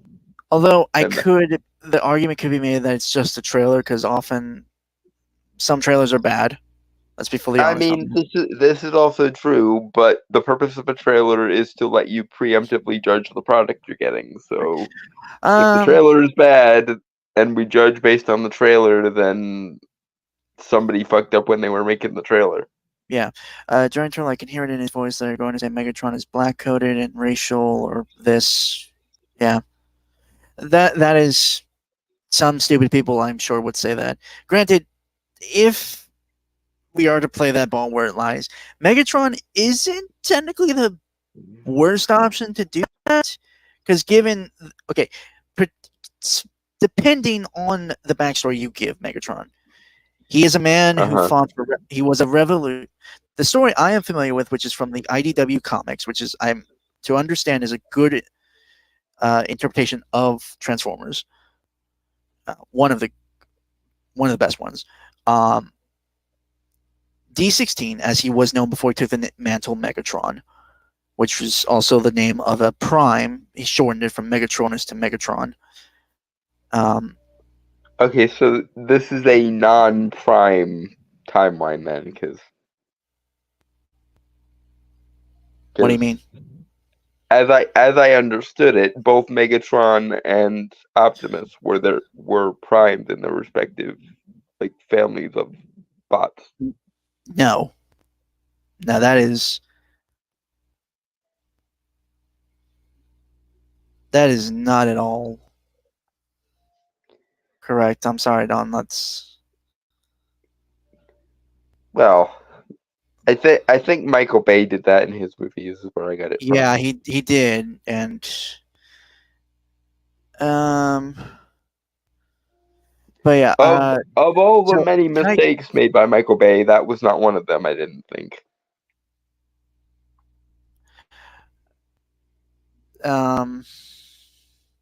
Yeah, D16 before he was known as Megatron was because before that there was a caste system in place, I believe. And Megatron was a revolutionary, like a leader. It became a leader.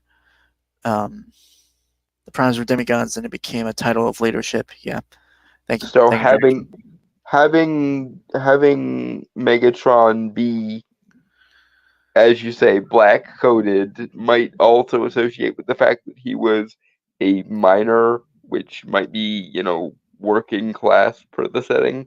I don't know. Yes. He... Again, I do think it is stupid if people were to play it that way, but logically speaking, in universe of the character and within the story of the character, it somewhat works, technically. They could have gotten the same point across without doing it, but current year.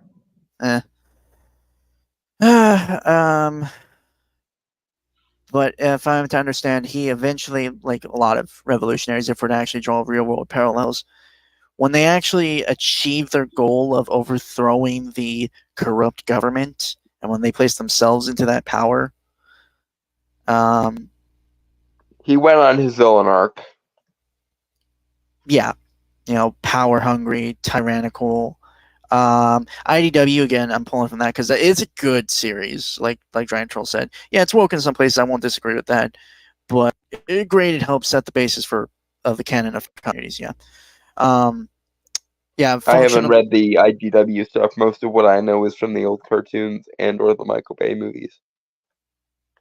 The fact that you have the Michael Bay movies as a reference for your knowledge of Transformers is incredibly sad. I didn't say they were good movies, but at least at times they tried to do some interesting things with the lore. At other times they completely nuked it, but Okay. Okay, Giant Troll can't have is everything with Michael Bay. Can functionalism, basically saying that your physical loadout, like what you transform into, should determine your caste in society. The regime was also fairly corrupt. Shockwave, the mad scientist dude, was a senator before he didn't tote the party line. Yeah. I'm sorry. Maybe it is better when you actually read it, but a lot of these ideas sound silly to me. It's all there, man. Like I think 'Cause- even in G1 that those are things. Because Like in the comics and stuff. I'm used to Transformers being sort of quasi Magitech type shit with more mythic substance to it and less Oh yeah, there is. There is. But annoying modern day classism projected. no, that's been in Transformers for a while, man. Well, it's dumb and gets in the way of the fantasy aspects as far as I can tell. Then you're wrong. I'm sorry. Like you're wrong because it doesn't, because it's Transformers, like a lot of things, incorporates a lot of things in it. The Grand Epic stuff, which is mostly revolved around like the primes and all that, is there. Right, and that's the only that is the part of Transformers mythos that I'm actually interested in. I don't particularly care if Megatron was a working class activist, and I kind of think it cheapens his character to make him a working class activist at some point. Well, that's your opinion, and you're wrong. But okay. There's a reason I prefer the "they are the primes" aspect, because it makes their war less of a modern war and more of a fantasy, divine right of kings sort of war. And that makes far more sense to me in this setting than let's just take 1960s era classism and project it onto techno space gods. I feel like you don't really know. I feel like you really gotta look more into Transformers lore, man. Just so you have the grand picture of it all. It's fundamentally the issue I'm having is it's taking these mythic characters and it's over humanizing them, and I hate it. To be fair, you don't like characters at all. You're more into the world building of stuff. It's the world building that makes me end up liking the characters usually. All right. Okay. So yeah, Gentral's right. The classist stuff is in the past. It's the backdrop of the war. It's dead and gone by the time stuff starts happening. It's still, again, I think it still cheapens the setting. I disagree, and I feel like we're going to be going around in a circle if we continue talking about it. But the thing is, I always assumed this was less of a modern war and more of a almost like a war between the Titans and the Olympians sort of war, like a mythic war with divine right of kings and shit woven into it, rather than my classism. Jesus Christ! Okay, Gentle is correct. In no continuity that he is aware, that he knows of, were Megatron and Optimus rivals for the divine right throne of Cybertron. It was always Megatron was the rebel and Optimus opposing him. That's basically it. Well, that cheapens it significantly. I disagree, but again, we're going to be here all night going around in a circle because we're not going to agree on this. No, it just robs me of a lot of my enjoyment of what I had assumed the Transformers franchise was. And to be fair, I feel like that is somewhat on your fault because you did not look deep into the lore of Transformers to have a fuller picture of it. Maybe it's just not. Maybe it's just never been a franchise I should have gotten into. But oh well.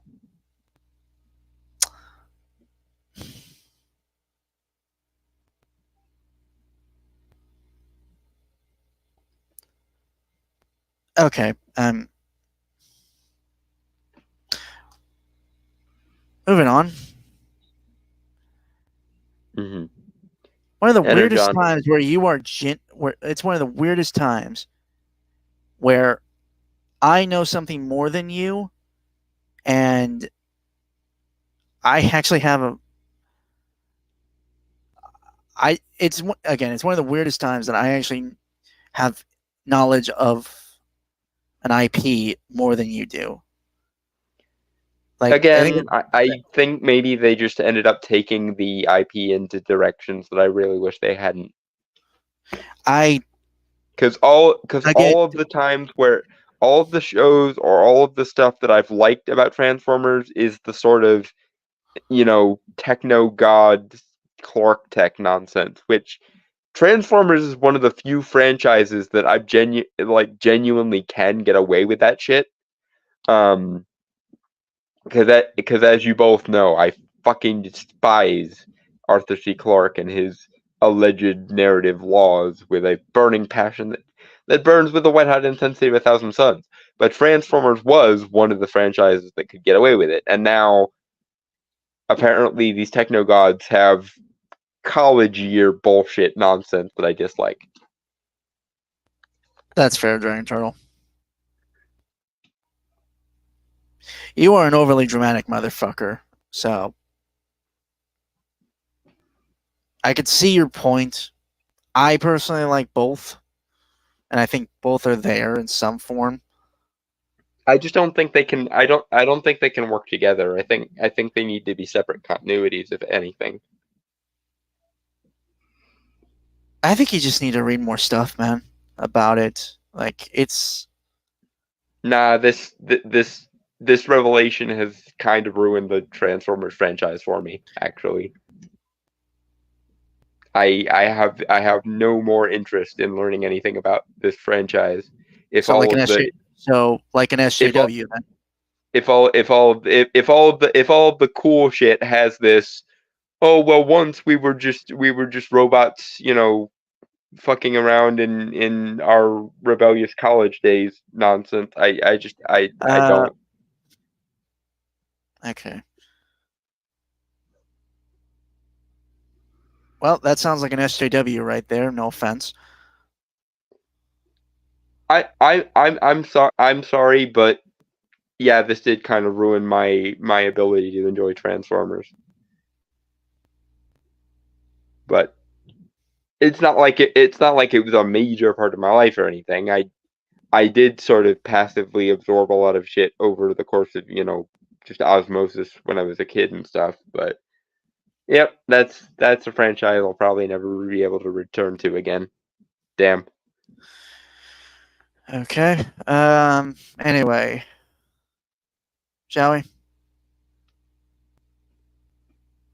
Mm-hmm. Enter John. What I'm floating right now is Badassatron, which is actually pronounced Badassatron. We're gonna call you B. I know we're just lowly worker bots who can't even transform. Don't you want to see what's... That's weird. Because the whole thing about like Cybertronians is that they can transform. Like that was the whole point of functionalism. So it's weird that they can't transform here. And again, Dalton, let it the go. comedy is not the comedy is not helping my newly established prejudice against this. I mean, to be fair, yeah, the comedy was. That was one of the things that kind of turned me off to this specifically, just because it's overdone, you know. But also, I'm gonna be honest. I do not think Michael Key works for B, like, at all. I'm gonna abstain from commenting because apparently I'm the asshole this time. So I'm just not I'm not gonna ruin a thing you guys like just because I don't like okay, it. look, I'm gonna be feeling honest. I don't like this at all. I think it's wasted. It's kind of why I brought this up, to be critical of it. So you can be critical of this. That's fine. I think just our opinions of the franchise are different. Like I said, I can't separate what is wrong with this with what I think is wrong with what you guys have described as a franchise because I think they are related. Unfortunately, I think this is the natural end result of the kinds of things you guys have been describing, and that makes me the asshole poo-pooing your guys' shit. I'm not going to be the asshole who poo-poos on everything that isn't my thing. So I'm just going to abstain from commenting because I can't really separate my problems with this thing because apparently this thing is an actual semi-decent representation of all the shit that I wasn't aware of or wasn't paying attention to that has always been a thing. And now, like, there's literally no way I can criticize this without criticizing the things you guys apparently like about the setting. And so I'm just going to abstain.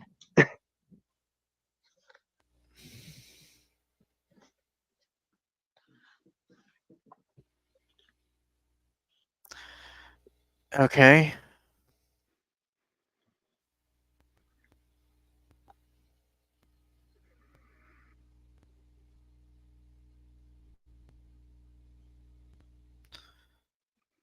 Yeah, Giant Turtle, no, it isn't, just for different reasons. Again, I'm going to abstain because I don't want to make this an argument. And I don't want to make this me shitting on something you guys like. Like just like with the Red versus Blue thing, I didn't understand Red versus Blue, and it's definitely not a franchise that is in my purview. So I just sort of sat back and let you guys. Okay, that one.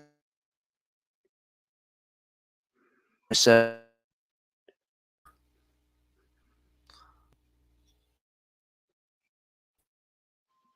oh shit. Okay.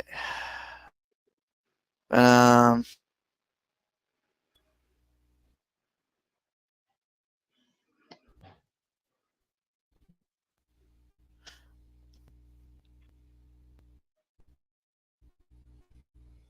Okay, Giant Turtle. I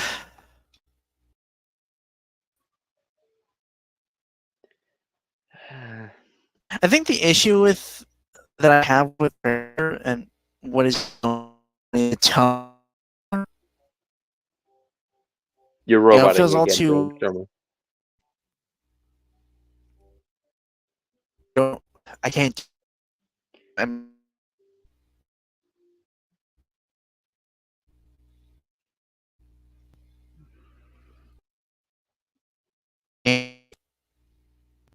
Can you hear?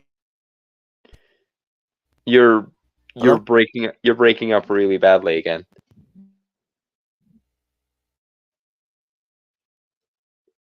At least you are on my end. I don't know if it's if it's on my end or on your end or whether it's StreamYard being an ass.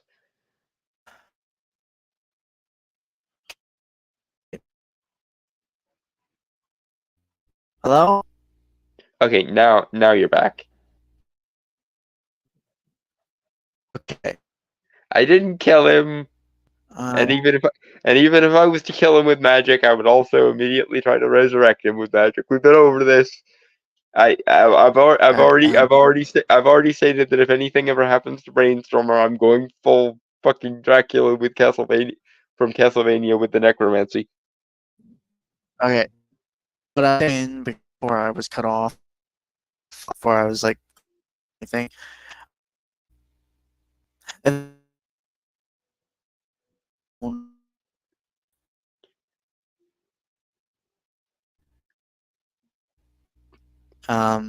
Lol. Yes, Dragon Turtle. That is a point. It is sort of Yeah. fitting that Brainstormer got roboted here. internet we had. No, Just to clearly be we clear, got it. just to be clear, Dragon Turtle, this isn't a Jungian archetypes thing. This is if you're going to tell me a mythic Eldritch story, I'm gonna have to hold you to the standards of a mythic Eldritch story. And if you're gonna tell me a classism humanitarian type story, then that is going to be how I'm gonna judge you. It's very hard to balance both. And what I liked about Transformers in concept was the like Magitech, the Techno Gods thing. And I'm sick of every goddamn thing in the universe having classist themes just because that's the only thing writers know how to fucking do now. And I'm burnt out on everything is modern classism. It fucking pisses me off. There are other philosophical frameworks to use, and people fucking never use them anymore. To be fair, that was, I mean, this was more or less from the IDW continuity. I'm saying it's a hard balancing act to do, and I can't conceive of a way you could do it with Transformers. Doesn't mean they didn't manage to, but it does mean that I'm not doing this classism bullshit again. I'm sick of that motif appearing in everything. Some things can do without the classism, for the love of God.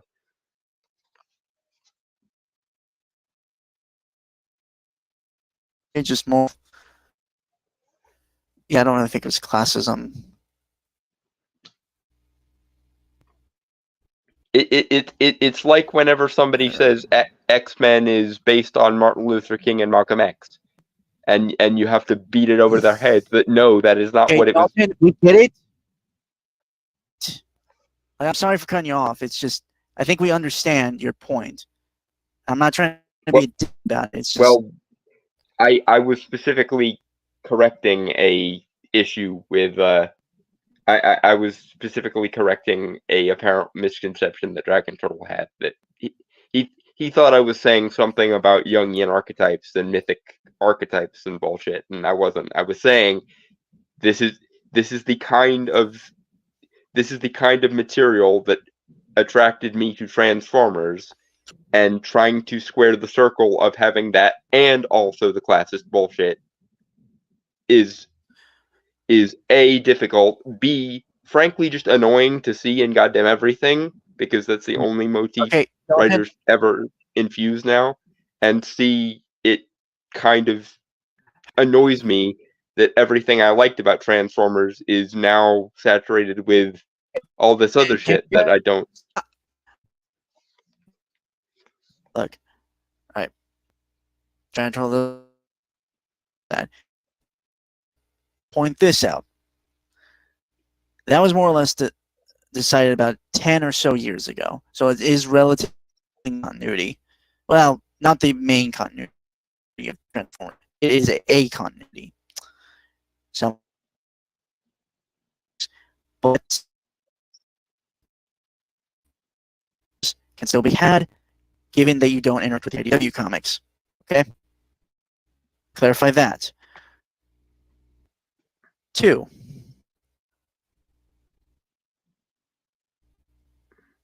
I do think this specifically is taken from that. And say earlier, where I was cut off with the glitching, because of the tone.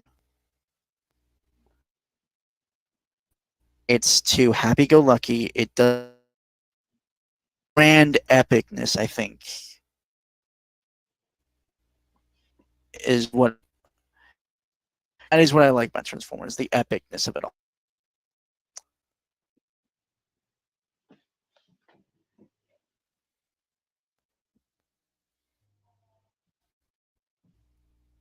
This just doesn't. I think you were right earlier when you mentioned Guardians of the Galaxy. Or Teenage Mutant Ninja Turtles, the most recent movie there. I couldn't think of the name of. It's not Out of the Mutant Shadows. Mayhem, right? There we go. Mutant Mayhem. That was the one.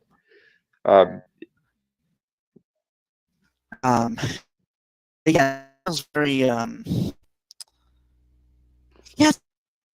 Everything else seems fine, right? Like the voice acting, the action, the visuals, but it's always in relatively recent movies that we have seen trailers for. Am I crazy? Is it's always that problem? It's meta. It's the fucking meta virus that creeps into everything because again, it's the how dare you ever take anything seriously impulse. But the way per se, if it's you, I think that we can. Yeah, no, you can be meta and also sincere at the same time, but so often meta is used to cripple sincerity or like substance. Oh, am I going robot? God damn it! Less bad than you were going, but it's still clipping out like every couple syllables. I gotta really don't know what I can do unless I unplug my internet, but then I'm gonna be gone for a minute. I want to be. I guess I just have to ask that everyone ignores. Okay. You seem to be going okay now, or for now. Anyway, I'll let you know if it starts doing it again. Anyway, okay. Energon. I do agree. Yeah, the I thought. Nah. We're good. We're good. But I also agree, this, like even Michael Bay's movies, for all their flaws, and again, that has a lot of that sense of epicness. The dude bro humor, everything is explosions. You know, Michael Bay being Michael Bay. But at least they treated the mythology with substance. I mean, the Ancient Aliens things I could kind of do.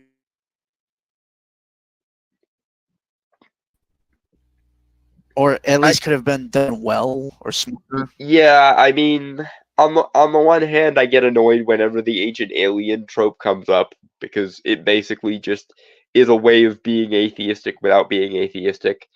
But also, I can kind of see where they were going with it with regards to the Cybertronian mythos and so on. So like I can get where they're coming from. I just would like it to be more, what's the word?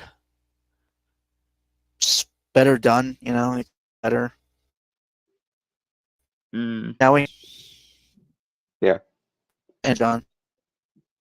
It's out there. There's no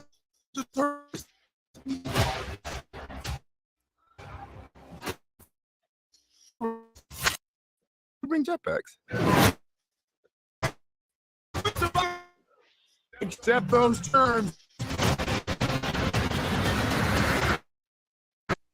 I mean, it's nice to see them as friends because often we're told it, we're never shown It's that's interesting, but again, it just feels weird that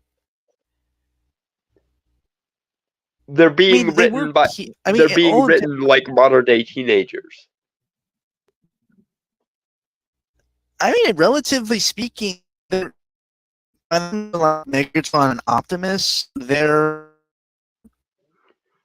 again, they're generals. Mhm. If we're going by human age, right? And they're eon, Mhm. but so here.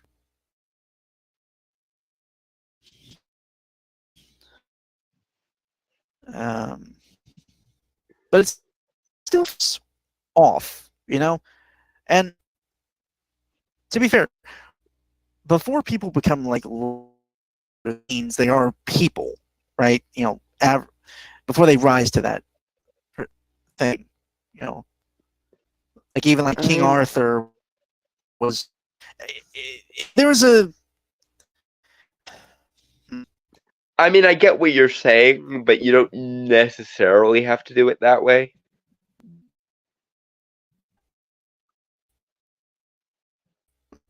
Oh, I am saying he before they became the Oz and Decepticons. In others, specifically the ones I am familiar with. That's how war works, right? Mm. Usually. Yeah. But Yeah. I'm- Apparently, I'm not the only one Okay. for whom you're starting to robot again. am I robot now? A little bit towards the end. What you said.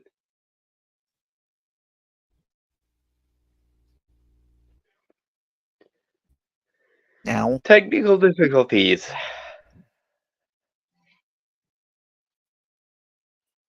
Hello? Now? Every Can like hear me? third word is coming through. Okay. Okay, I'm gonna leave. And I'll pop right back in. I'll be right back.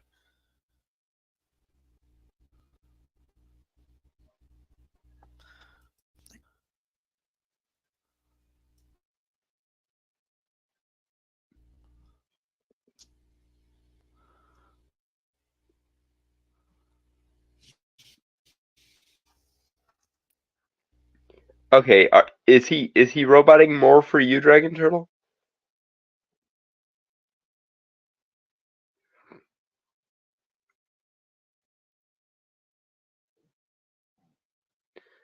Okay, yeah, yeah. So yeah, technical difficulties portion of the live stream, as inevitably always happens. Ah, god damn it.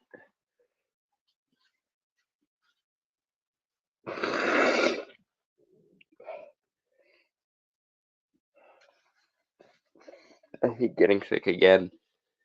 God damn it.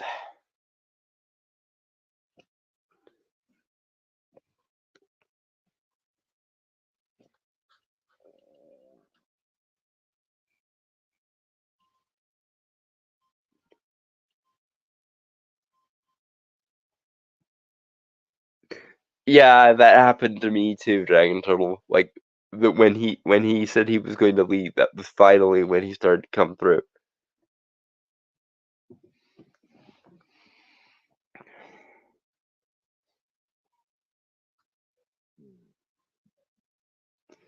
But we'll see if he can successfully get rebooted.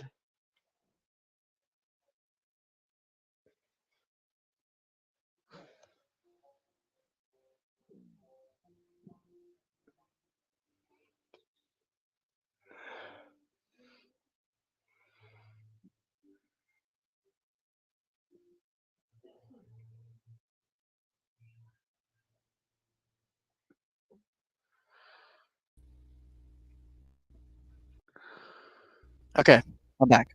Can anyone hear me? Yes. Much better. All right.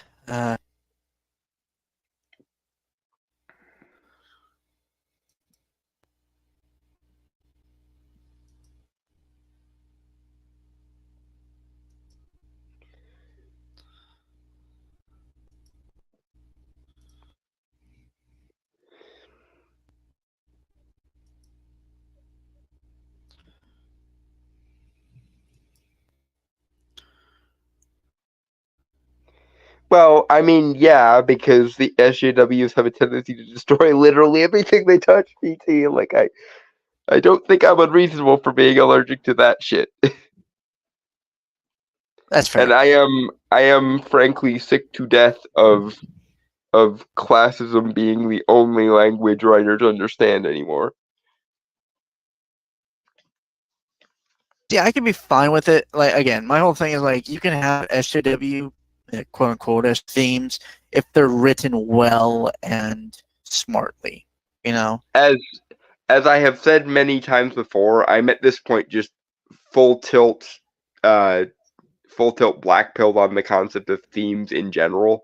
Like I don't like I think so much of our like philosophical landscape when it comes to art is focused on didacticism and themes and non-diegetic stuff and sociopolitics and morality and shit, and it's just like, no, the first and foremost port of call in any universe is the intrinsic value of that universe, or should be. All right, that's fair.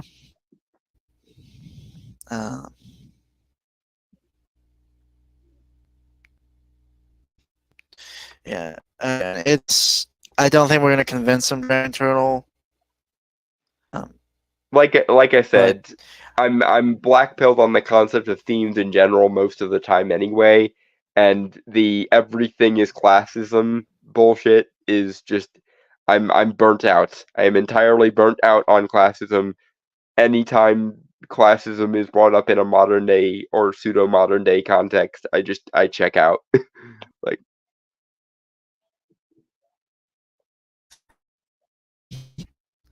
okay.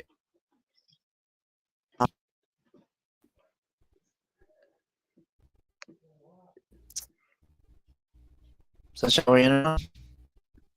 yep, Energon.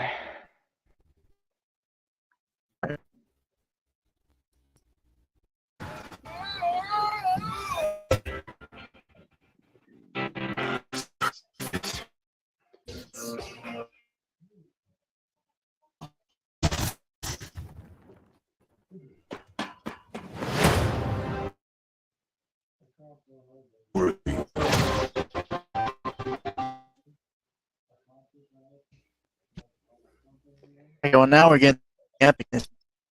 I feel it because Dragon Turtle, this is what you're not. This is what you're not under. This is what you're not understanding. I do not give a fuck about the mythic themes. I give a fuck about the mythic, like the mythic aesthetics, the mythic substance, rather than the themes. I don't particularly care about the philosophical like underpinnings of the mythicness. I just liked the fact that a large part of the Transformers mythos, or at least what I thought was a large part of the Transformers mythos, was the mythicness of it. That's not something that I need universally in everything. For example, I generally prefer urban fantasy over high fantasy as a general rule, or like paranormal fantasy over high fantasy.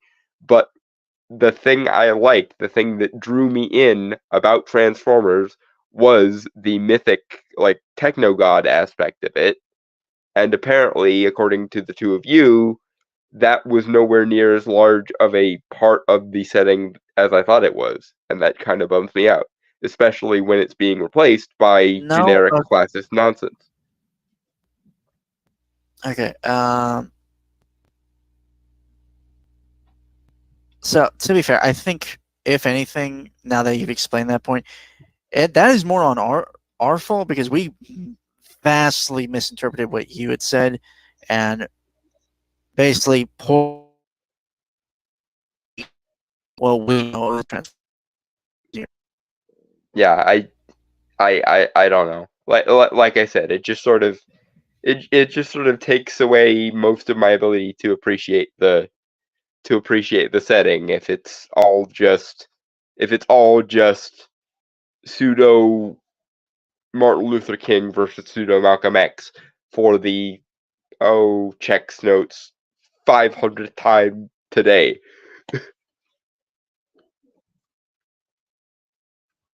I had assumed, and again, it might be my fault for assuming, but I had assumed that Optimus Prime was a Prime, and so was Megatron, and they had basically been fighting a semi-mythical war on Cybertron for X millennia, and that tied into like the Allspark and the creation of the sort of Clark Tech sort of stuff and so on. And now finding out that apparently Megatron and Optimus are not the original Primes, but are just some smucks who took their names after they had been long dead, does bum me out significantly.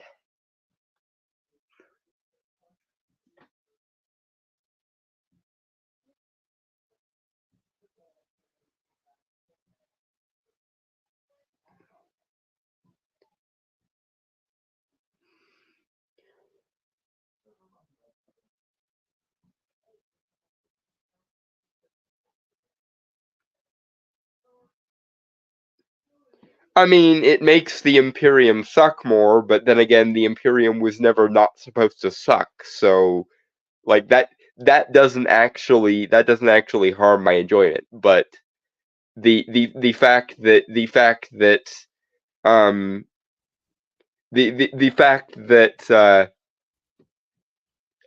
apparently Optimus and Megatron are just some college kid robots who decided to take the names Martin Luther King and Malcolm X because they sounded cool, is sort of a bummer, and does sort of rob a little bit of the Again. epicness from it. Okay, so I'm back. Like everything froze on my end, and I had to exit like everything. And again, I think I'm just not realizing more or less it probably is what we that we like just vastly misinterpreted what you were asking, and that we just poorly explained it. That's possible too, but I don't know.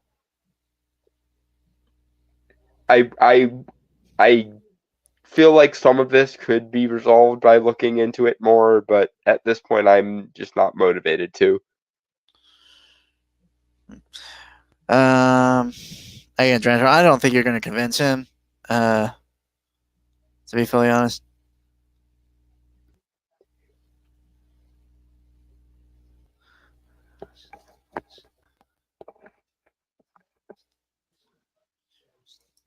Yeah, but in Transformers, I thought we were following those demigods. I thought that was the whole freaking reason why Optimus and Megatron were able to mount armies against each other in the whole fucking first place, was because they were both primes, and it was sort of a deference to the epicness and the demigod status, as you put it, of the primes. Well, I mean, Orion Pax was chosen to be a prime. In some iterations has been called the last prime. And see, I don't like the fact that primes are just titles now. I thought it was they were, because I mean, you can't get away from the fact that in the whole conceit of Transformers is these are beings that are essentially made from machines, and therefore were presumably made for some kind of purpose. I again, that's where I was pulling in the Divine Right of Kings thing. I sort of assumed that the reason why Megatron and Optimus were as compelling as they were, as well respected as they were, was because they were literally made to be these demigod-like figures. To be fair, like Transformers lore is like super convoluted by this point, so Mhm. I'm not entirely sure where, and it also depends on the continuity as well. Like what you're saying, I think there is some continuities out there that have that. Again, is when you're dealing with a franchise that's been around longer than you've been alive, it's bound to be a confusing mess, to be completely honest.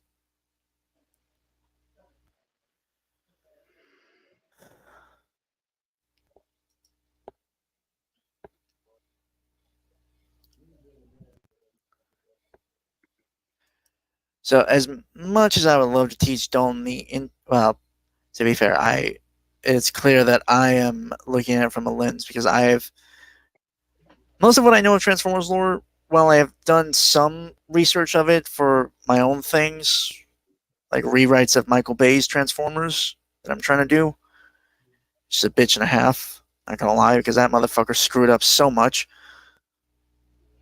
I'm gonna be fully honest. I would like us to get through this before I have another glitch and end up having to like disappear like 50 times before the end. Yeah, because literally we've spent more time on this trailer than we'd have on literally all the other articles combined. To be fair, those were very short articles.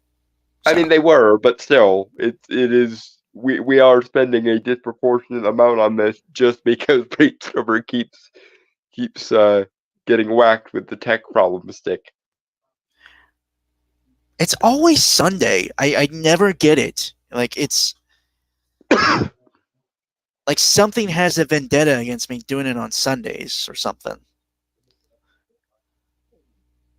Actually, the fact that I am friends with a wizard and magic never usually works well with technology. To be fair, by the standards of like the Dresden Files universe, I think I would be considered a minor talent. But that being said, there is at least some truth to the whole magic fucks with technology thing. I just don't know how. I just don't think it's quite as overt as it is in the Dresden Files. But yeah, Well, okay, Dragon Troll, I have a specific reason why it's Sunday. Is usually in case we are running low on news. Like we have the whole week to gather news and stuff. Like even a day before. Yeah, so. it's the conceit of the podcast is essentially a geek news roundup thing. Yeah. Also, I'll be fully honest, there is like another trailer that I spotted that apparently came out like a week ago that we totally missed. What now? Well, if we get through this, I want to keep it a surprise. But I'm going to be fully honest, people. We are not ending on a high note. Oh dear. You're going to hate it, Dalton. Well, we already basically ripped away all of my illusions about the Transformers franchise. I don't know how it could get worse. He said, knocking on wood as though his life depended on it. Why do you do that to yourself? I'm just saying, I don't think I've ever been this out of place on anything geek related before. And I don't think I've ever had a franchise so thoroughly ruined for me in so short a time before, except when it was deliberate attempted making it worse on the part of the SJWs, for example. But I don't think I've ever had someone sincerely be trying to clarify a franchise for me and thereby kind of ruin it for me in that way before. So I'd like to think it couldn't get worse, but the world doesn't cooperate with me. So Okay, yeah, so shall we enter, John? we shall enter, John. Take these and access your full potential.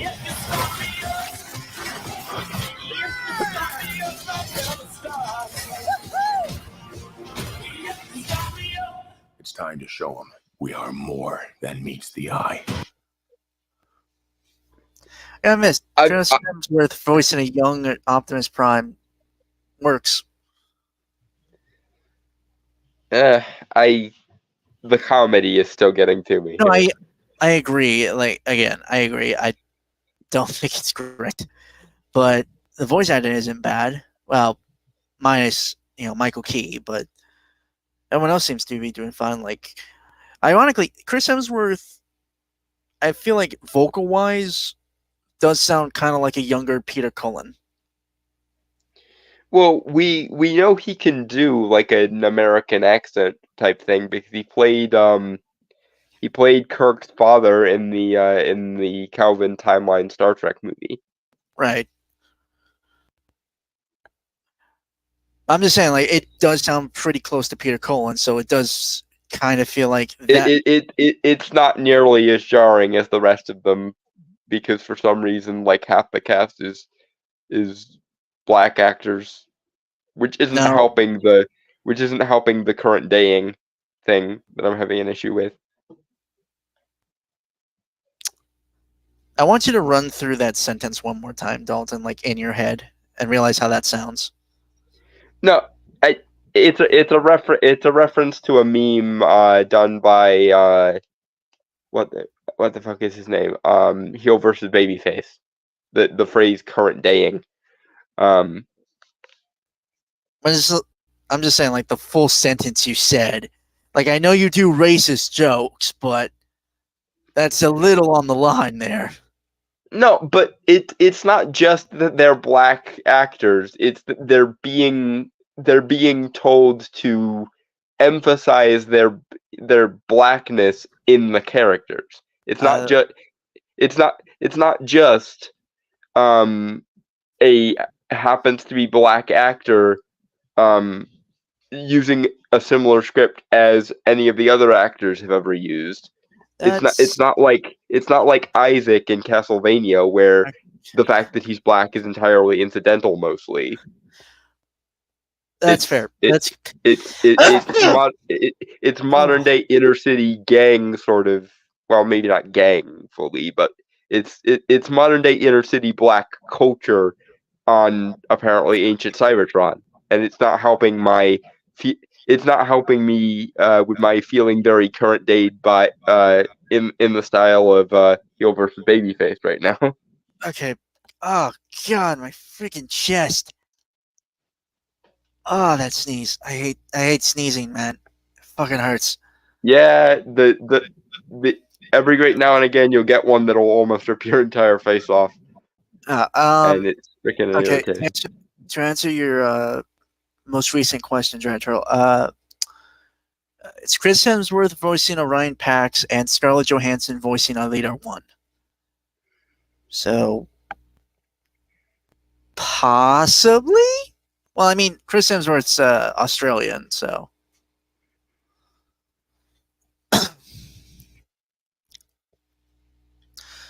And yeah, no, I did see that. I haven't read it in about a week, but I've enjoyed what I've read so far. I just got past one of the first parts that kind of explain the background of the world, like the first superhero appearing, and I've enjoyed it.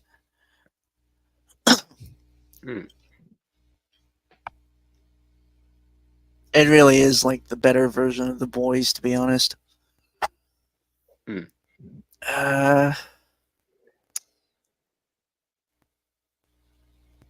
yeah, it's weird, like with the music and stuff and the colors and everything. I mean, to be fair, again, artistically, it doesn't look too bad. But yeah, it's the tone that really bugs the shit out of me. Mm-hmm. It's just so. Because it's a story of Megatron and Optimus becoming friends, like they were friends. That's just been like a staple of things, or even before all that shit that you say you hate, Dalton. But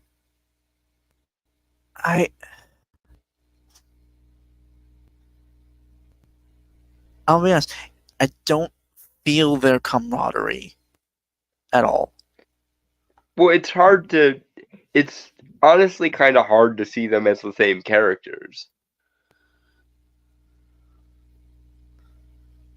Like, even if we're supposed to accept the whole they grow into their respective roles thing, if this is supposed to be like ancient Cybertron, which it must be, because even aside from the whole they're not really primes thing, which annoys me, Megatron and Optimus, the versions that we know, at least have existed for many thousands of years. And correct me if I'm wrong, but in most of the flashbacks, they still talk in a very like formal fashion when they're shown in flashbacks and shows and stuff. I think it. mm, Again, it does depend on the continuity because Transformers animated had the more Well, Megatron talked more like like how you're talking, like how you describe, right? But to be fair, Optimus was like, it's a whole thing with Transformers animated because again, it's different. But yeah, Megatron seems, again, Megatron seems too nice and like he's lacking that iron will and fury. I'm sure they're probably gonna do a one bad day style scenario where he was good at one point and then something broke and then he went down the dark path. Transformers animated was very different. Optimus.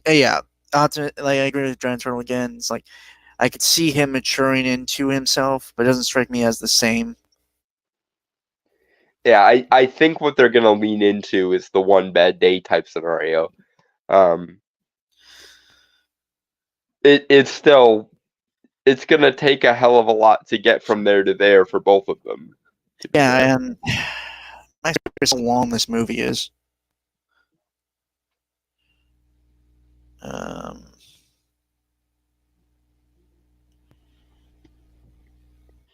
Sorry, give me a second. I'm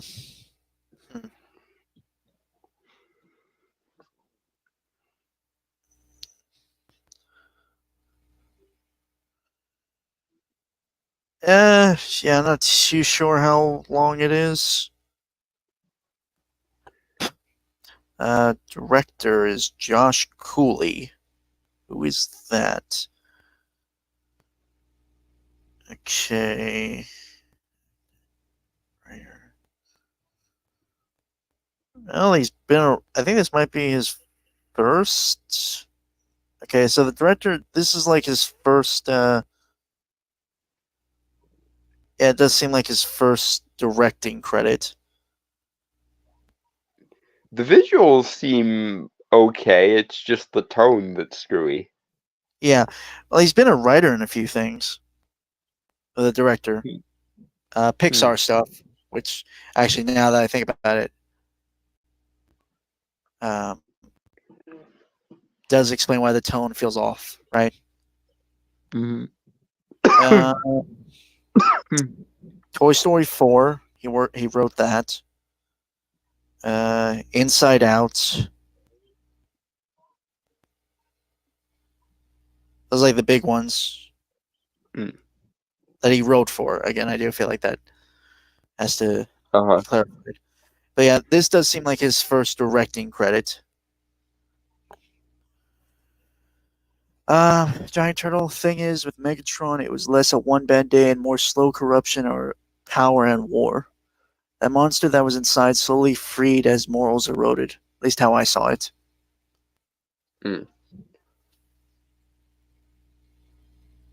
I mean, yeah, like it's kind of like what you always say: power doesn't corrupt; it reveals. Yeah.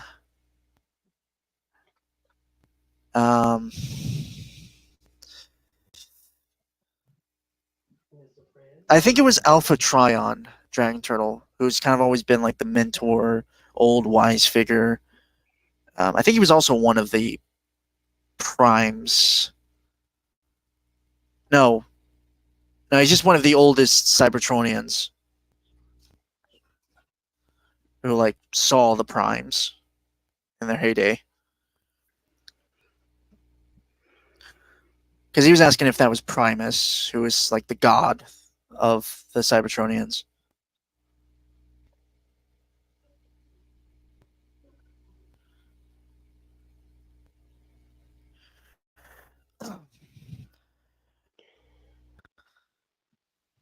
Yeah, he's also sort of a wizard. Yeah.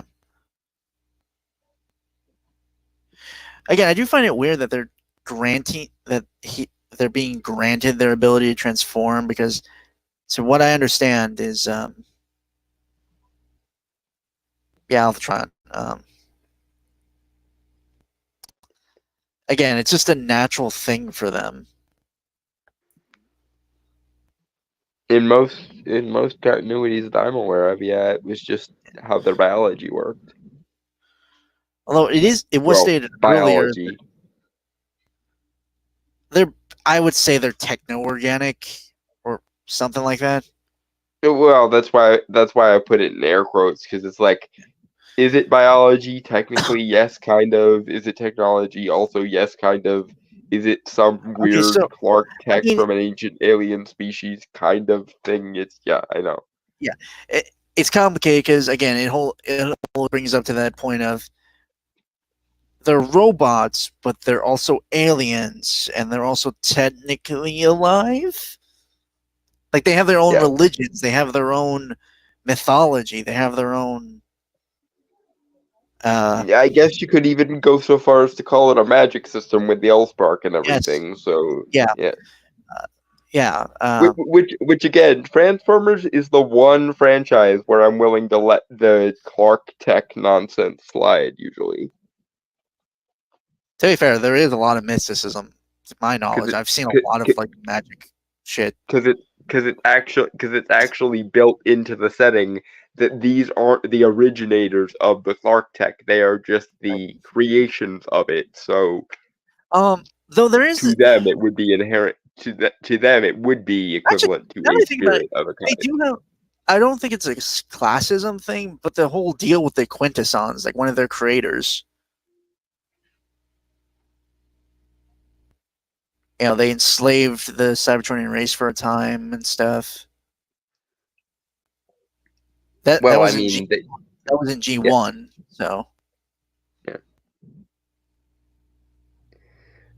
Well, but and again, from what little I remember of the Transformers lore that I actually know of, the line between gods and hyper advanced aliens is blurred a bit in most cases with them. Oh, but that's okay. That's neither here nor there.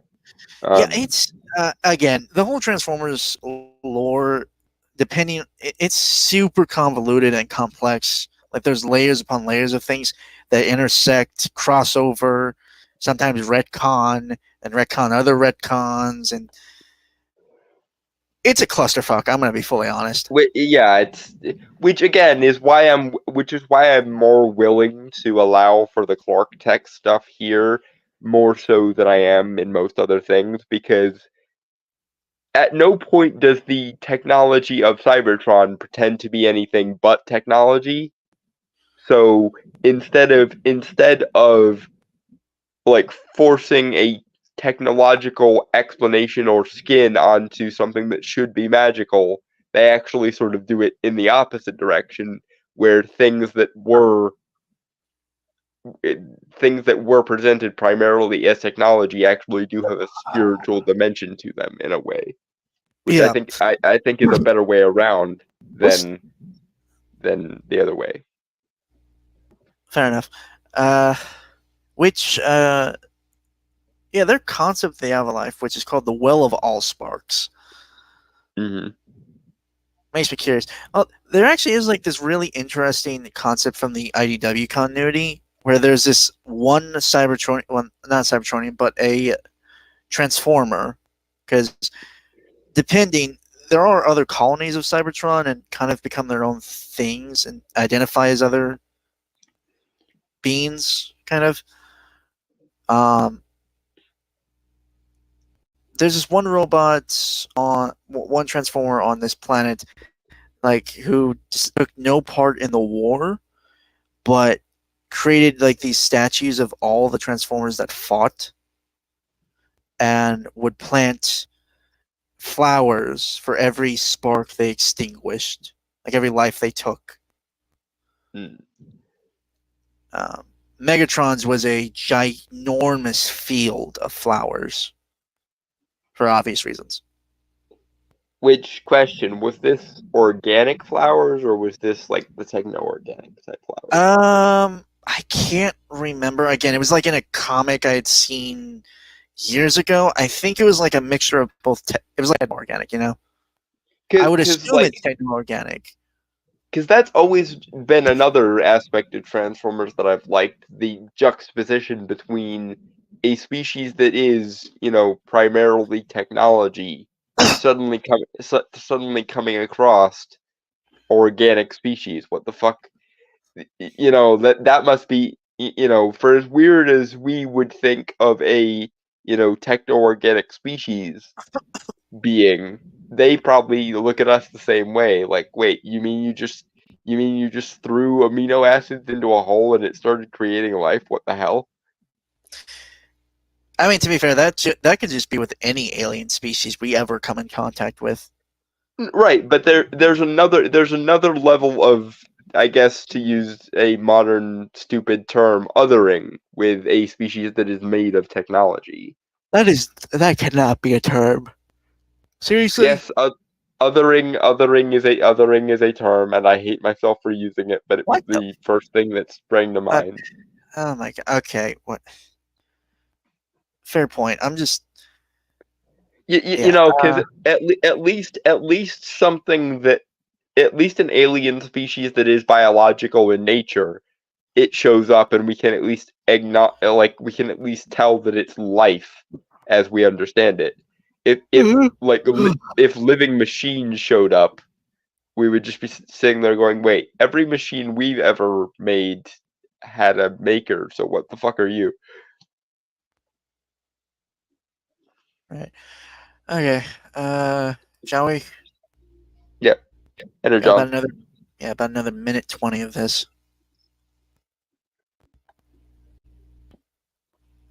All right. Yeah, enter John. We can transform now. On three. One. Ha!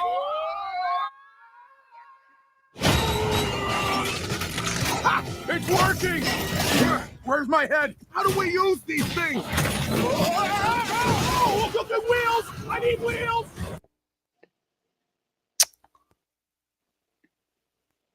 Cringe, rage. Again, I mean, like, don't get me wrong, there's comedy in Transformers. There's always been comedy, but at the underpinnings of the thing, there was always this grandeur, and also the fact that, and again, they're not. Sorry, go ahead. I was just gonna say, like, to add to your point before, the comedy also came from the characters. Like, each specific character had their own brand of comedy. Yeah. Please say a piece. But this is the thing. Even if you decided for some fucking reason that you wanted to tell the story of Megatron and Optimus as teenagers, that's not a story I ever wanted or needed told. But fine, sure. There are still ways to depict something as a teenager that don't involve like modern West Coast slang. Like there were, like, you guys do know there were teenagers in medieval times, right? Like which is roughly where, like, as far as like societal development wise, if you were going to tell the story actually, of young Optimus and Metatron, sorry, I'm gonna be completely honest. I'm not too sure about that specifically, like that comparison.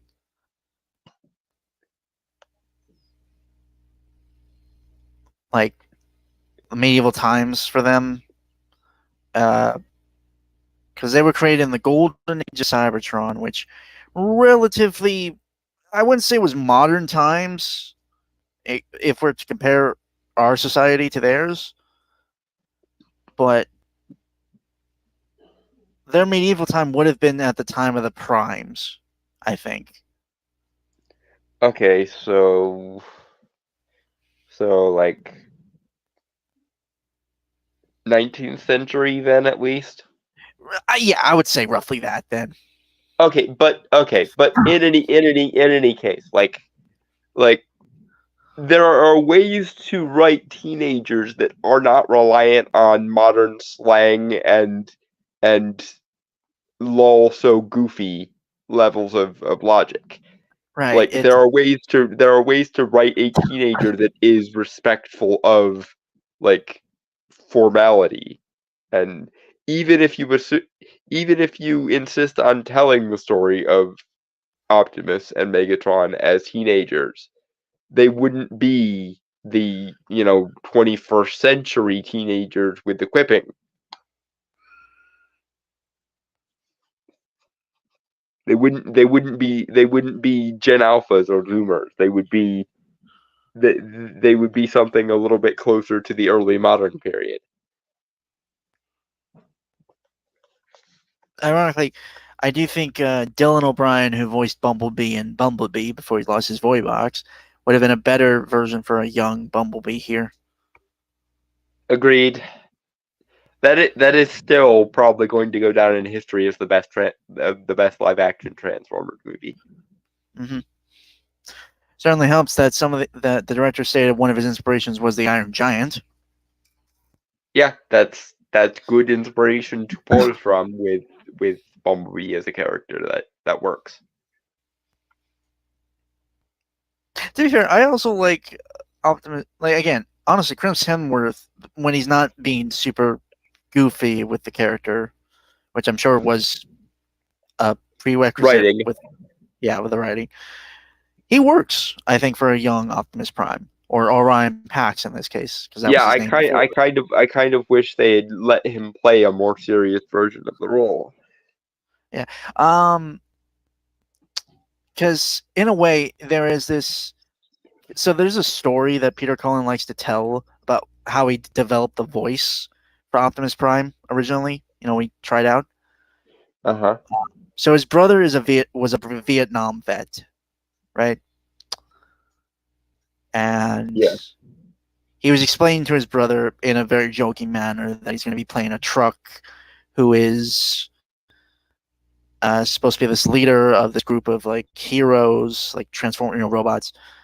And his brother, again, I'm paraphrasing it a bit, but his brother got super serious and said, if you're going to be a hero, don't be a Hollywood hero. Be a real hero. Be strong enough to be gentle.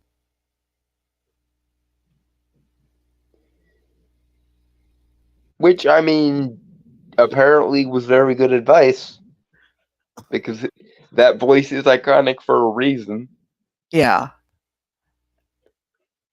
Which I think also kind of helped it also helped flesh out the character more in later years with that story of, strong enough to be gentle.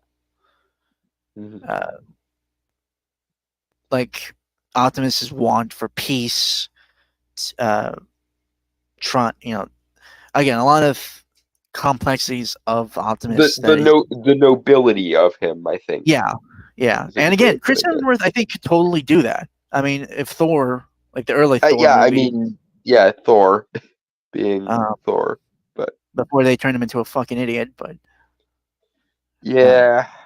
as much as I like Ragnarok, that they took the wrong lesson from it. At least you're willing to admit that. I know we have a disagreement. Again, my issue with Ragnarok is more or less the tone, that it just becomes overly comedic. Like the seriousness never seems to hit for me in that movie.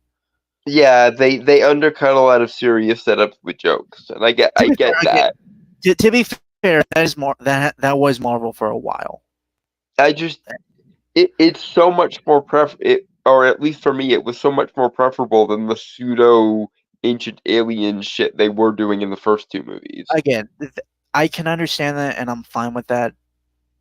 I understand that. I get that. I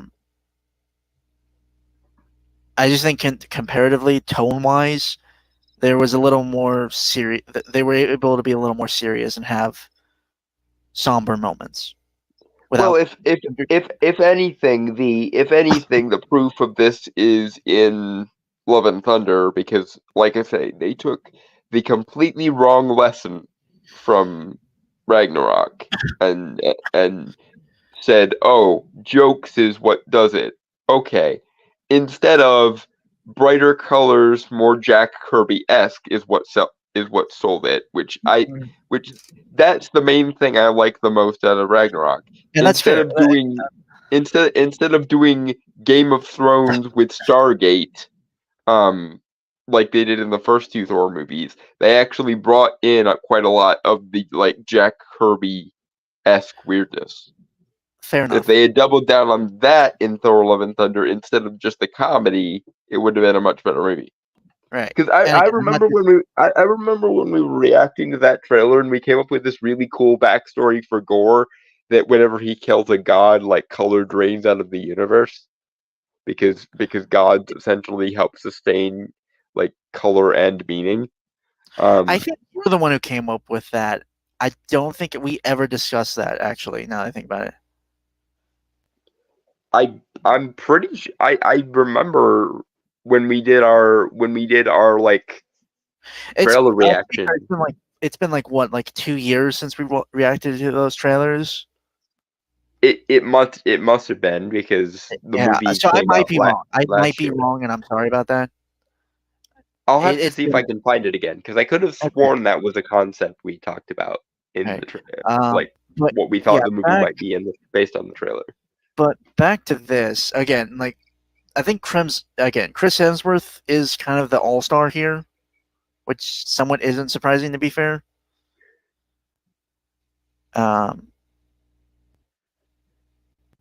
It's just like out of all the characters, he kind of sounds the most closest to Optimus, which I think is like a younger one, but still close enough that you could see, like he could be the next one to, if he took more voice acting. Yeah, he could follow in Peter Cullen's footsteps. Well, this is just a problem in general when you get screen actors to be voice actors instead of getting voice actors who know what they're doing. This has been a problem I've noticed with a lot of movies. When they get a big name voice of a big name actor to be the voice actor instead of getting a voice actor with experience, it tends to kind of ruin the characters. I think to be fair, I do think that's a case by case scenario, because I think there are your results may vary, but in general, if you're swapping out a long established voice actor for a Hollywood screen actor, you're probably going to get at best mixed results. Yeah, that's fair. That's correct. Like with Chris Pratt playing Mario, it's like, I like Chris Pratt, I like Mario. I don't know why someone thought they should go together. To be fair, he did voice acting before he became Star-Lord. You know, he was Emmett in the Lego Movie. You know, he did. He was smaller roles and stuff before that. I do agree. Yeah, he got his break in Parks and Rec. Yeah, and he looked very different comparatively. Mm-hmm. Yeah, and I saw the comments, Giant Turtle, and yeah. Okay. John. 1 second. Come on. There we go. Okay. Enter John.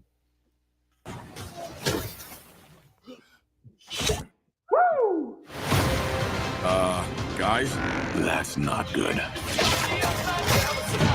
We've got these powers for a reason. Let's use them. Oh no, they're not turning it into a superhero origin story, are they? It does feel like that, and that's weird. Okay, here's the weird thing. I like Transformers animated, and it's vastly different. I will fully admit to you that it's vastly different compared to like other Transformers continuities. And one of their major inspirations was superheroes. Like they even had their own like villains and stuff, like Rogues Gallery. Still good. I still say it's one of the better versions of Transformers out there. I enjoy it. Yet another case of I like superheroes, I like Transformers. They're not the same thing, and they don't exactly go together. I think again, it depends. I'm not saying you couldn't have superheroes in the Transformers universe, but trying to reframe the Cybertronians as a superhero origin story. To be fair, is a bit- that Transformers universe was post-war, where the Autobots won. So, kind of a different set of circumstances.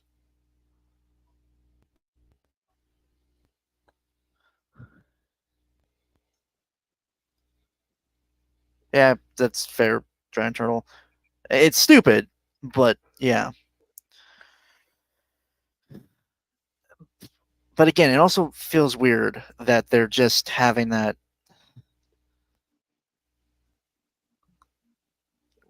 I don't know. It feels super weird.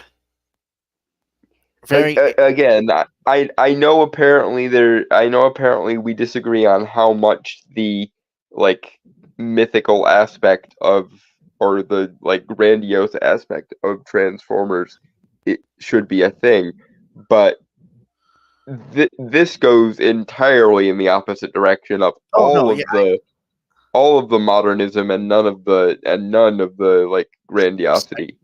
Yeah, no, I agree with you on that. I know we disagree on terms of the views of Transformers, but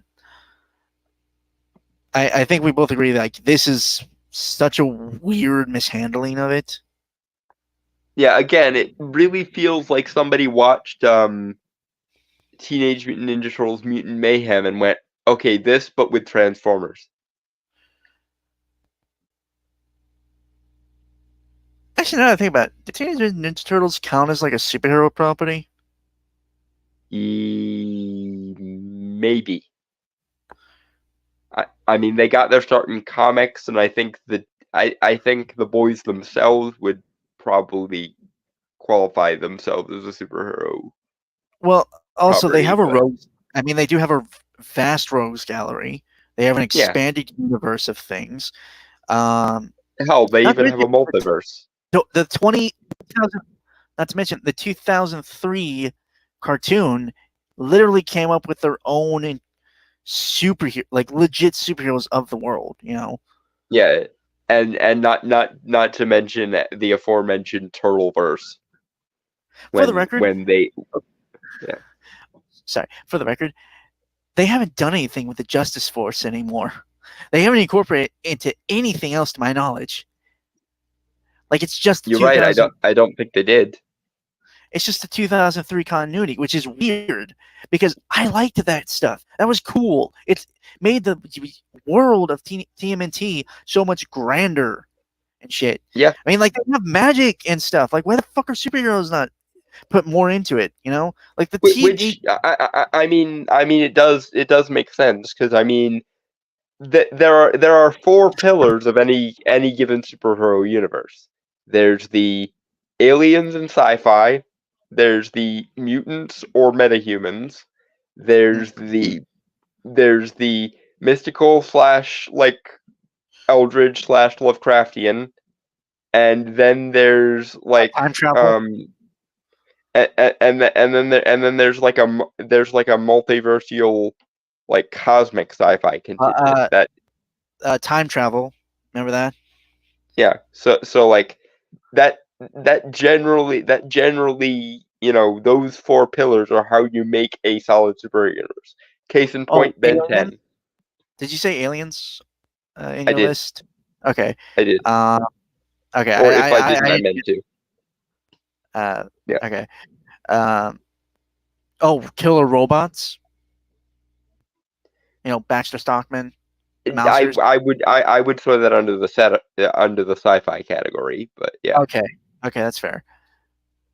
Because what you need for a well-rounded superhero universe. Also, think about the origin. Think about the origin because they legitimately were a parody of Daredevil, like Frank Miller's Daredevil at the time. Yeah, they were essentially parodying superhero comics when they started. So Oh, yeah, actually, funny enough, I don't know if it's canon to Marvel, but apparently, the Turtles were infected with the same like chemicals that made Daredevil blind. Like even in the panels of the original comic, like the black and Yeah. white one, where it was more, it showed a young boy saving a blind man from getting hit by a truck, knocking the Turtles into the sewer, where they would get dosed with those chemicals. It's implied that was Matt Murdock. So multiverse shenanigans, at least, yeah. Yeah. And again, now that we've had 4 or 5 different versions of the Teenage Mutant Ninja Turtles, the turtle multiverse ever grows. So Yeah. Also think about this: the Turtles wear masks, go out at night, and fight crime.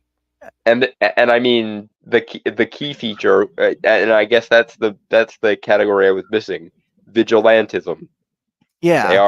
They are vigilantes. So, and I mean they also do have like gadgets, a la Batman or Spider-Man, even. So, which is kind of impressive. I would say more impressive than both Batman and Spider-Man, because Donnie builds it out of like scrap he finds in the sewers. Yeah, like I honestly want to see a like engineering competition between Jim Carrey's Grinch and Donatello. Because Jim Carrey's Grinch also did that same thing of like building extremely high-end convoluted tech with literal scraps and garbage. Okay, I'll read that in a second, Dragon Turtle. Let's get through like another 20 seconds of this trailer. Mm-hmm. Enter John. Yeah, okay, there we go. I don't know why it takes so forever for me to press the damn thing. Okay, yeah, enter John. As one.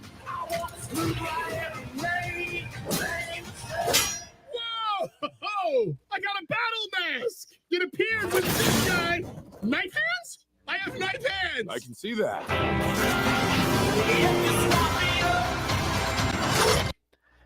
So I'm not gonna like Michael Key is a really funny dude. Yeah. I'm not gonna deny that, but I don't think it works here. Yeah, the thing is, people like him have a very specific personality, and you go to them for that very specific personality. So you need to make sure whatever character they play can be fitted with that personality. For example, perfect example. Well, okay, Dwayne the Rock Johnson is a good pick to play Black Adam, because those two can fit together. Their respective personalities can fit together. Right. Well, the thing is, like, okay, Michael Key, as in Key and Peele, that comedy show. Yeah. The guy had a vast range of playing comedic characters. Mm-hmm. So it's weird to me that how his voice and demeanor doesn't really fit the character of Bumblebee here. No. Like, okay, again, I mean, it's what the writing, I think. Yeah, from what I gather, obviously, like, he feels, he's supposed to be the comedic relief, right? Which, I mean, more or less, Bumblebee has been that role at times. Yeah, I mean, that's certainly where they went with him in the Bayverse. Although Michael Bay is Michael Bay, and therefore is a bad example of everything. But yeah, hey Corona, good to see you. Been a while. Yeah, new mic Dawn got for me. Yeah, this previous Christmas. Yeah, Christmas last year, I got it for him because he was having audio issues. Yeah. And we can't do a show if we're constantly having audio issues. Yeah. I guess Giant Turtle watches people say like they do with 40K. How since it started as a parody, it is always parody. Third, can't take it seriously and can't tell parody from satire, thus must give it a message. I think he's referring to TNT. See, this is why I like the 2003 version the best, because it's the one that plays it the most straight and takes it the most seriously. Yeah. Also, it fits in the same sort of mold as like the DC animated universe, Gargoyles, like classic early 2000s action cartoon mold. And let's be real here, I am a sucker for the action cartoon mold. Also, it really wore its comic book influences on its sleeves a lot more than a lot of other cartoons at the time. Yeah, they kind of made Casey Jones a slightly more violent version of Batman / a slightly more low-tech version of the Punisher. I would say more Punisher than Batman. I mean, they literally had another Batman with nobody, you know. If you remember him. It was voiced by the guy who voiced that's true. I forgot him actually, yeah. But yeah. I mean, to be fair, that's kind of the point. And I mean, I remember him mostly because he was voiced by the official voice actor for Goku in the English dub of Dragon Ball.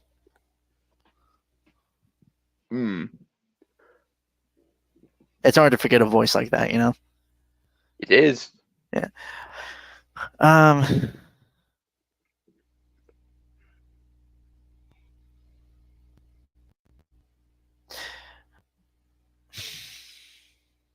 You know, people have been saying they want a Transformers movie on Cybertron, and we are getting that with Transformers 1, but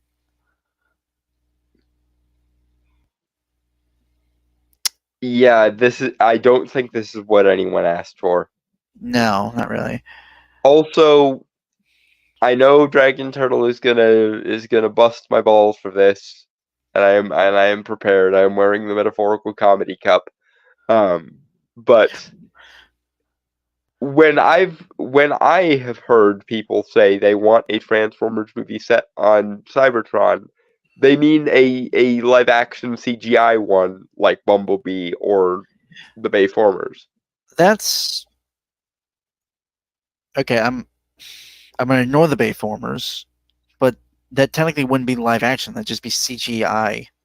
You know, well, yes, but there's a difference between CGI animation like in something like this and CGI animation that is meant to resemble something that's physically supposed to be there. Fair enough.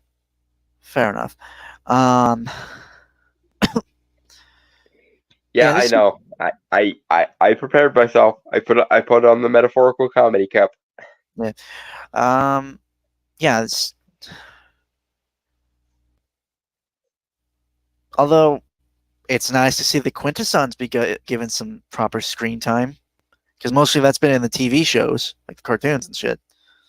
Mm-hmm. And the Quintessons are like a quintessential villain to the Transformers.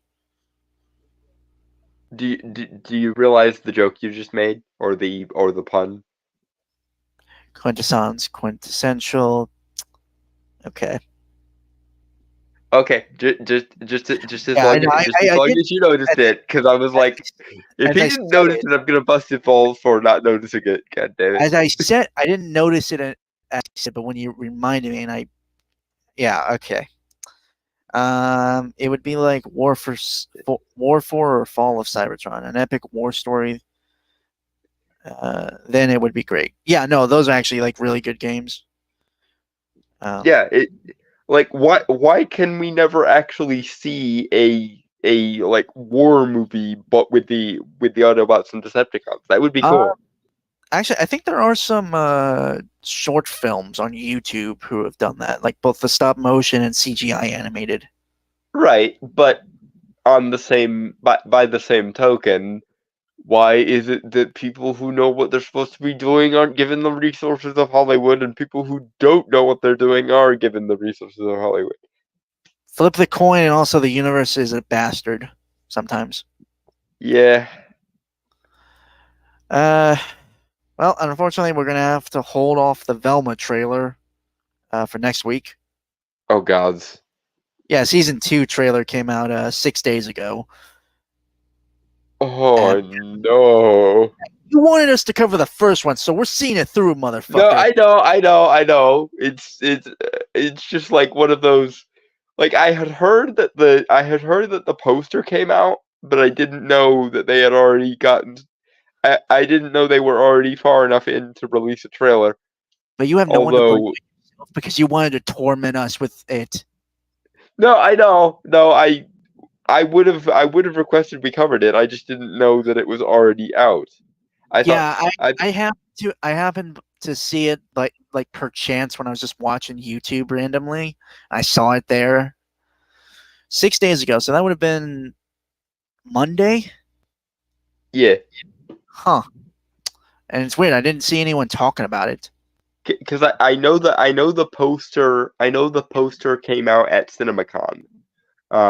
I just figured it would be another month or two before we got or maybe even like 6 That was okay. before we got a trailer. That show was so cheaply fucking made. It is. We need a new cartoon movie. Yes, we do. Yeah, for as much as I have a preference for live action adaptations, DT, I would like to see a return to hand drawn animation. Because like the last major hand drawn animation that I'm aware of that was from a big studio with a big franchise was Princess and the Frog. And that was such a good movie. Why the fuck did it bomb?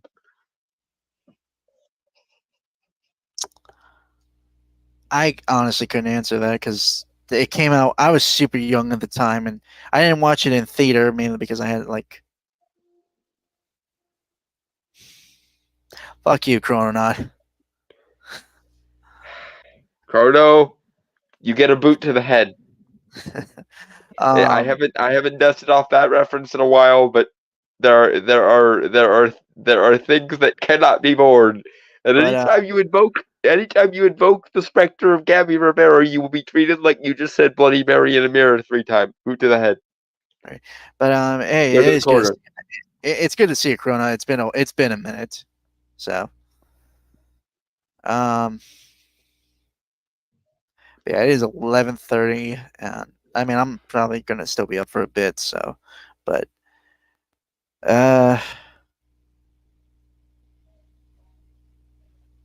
so I guess we are going to call it there then. Yep.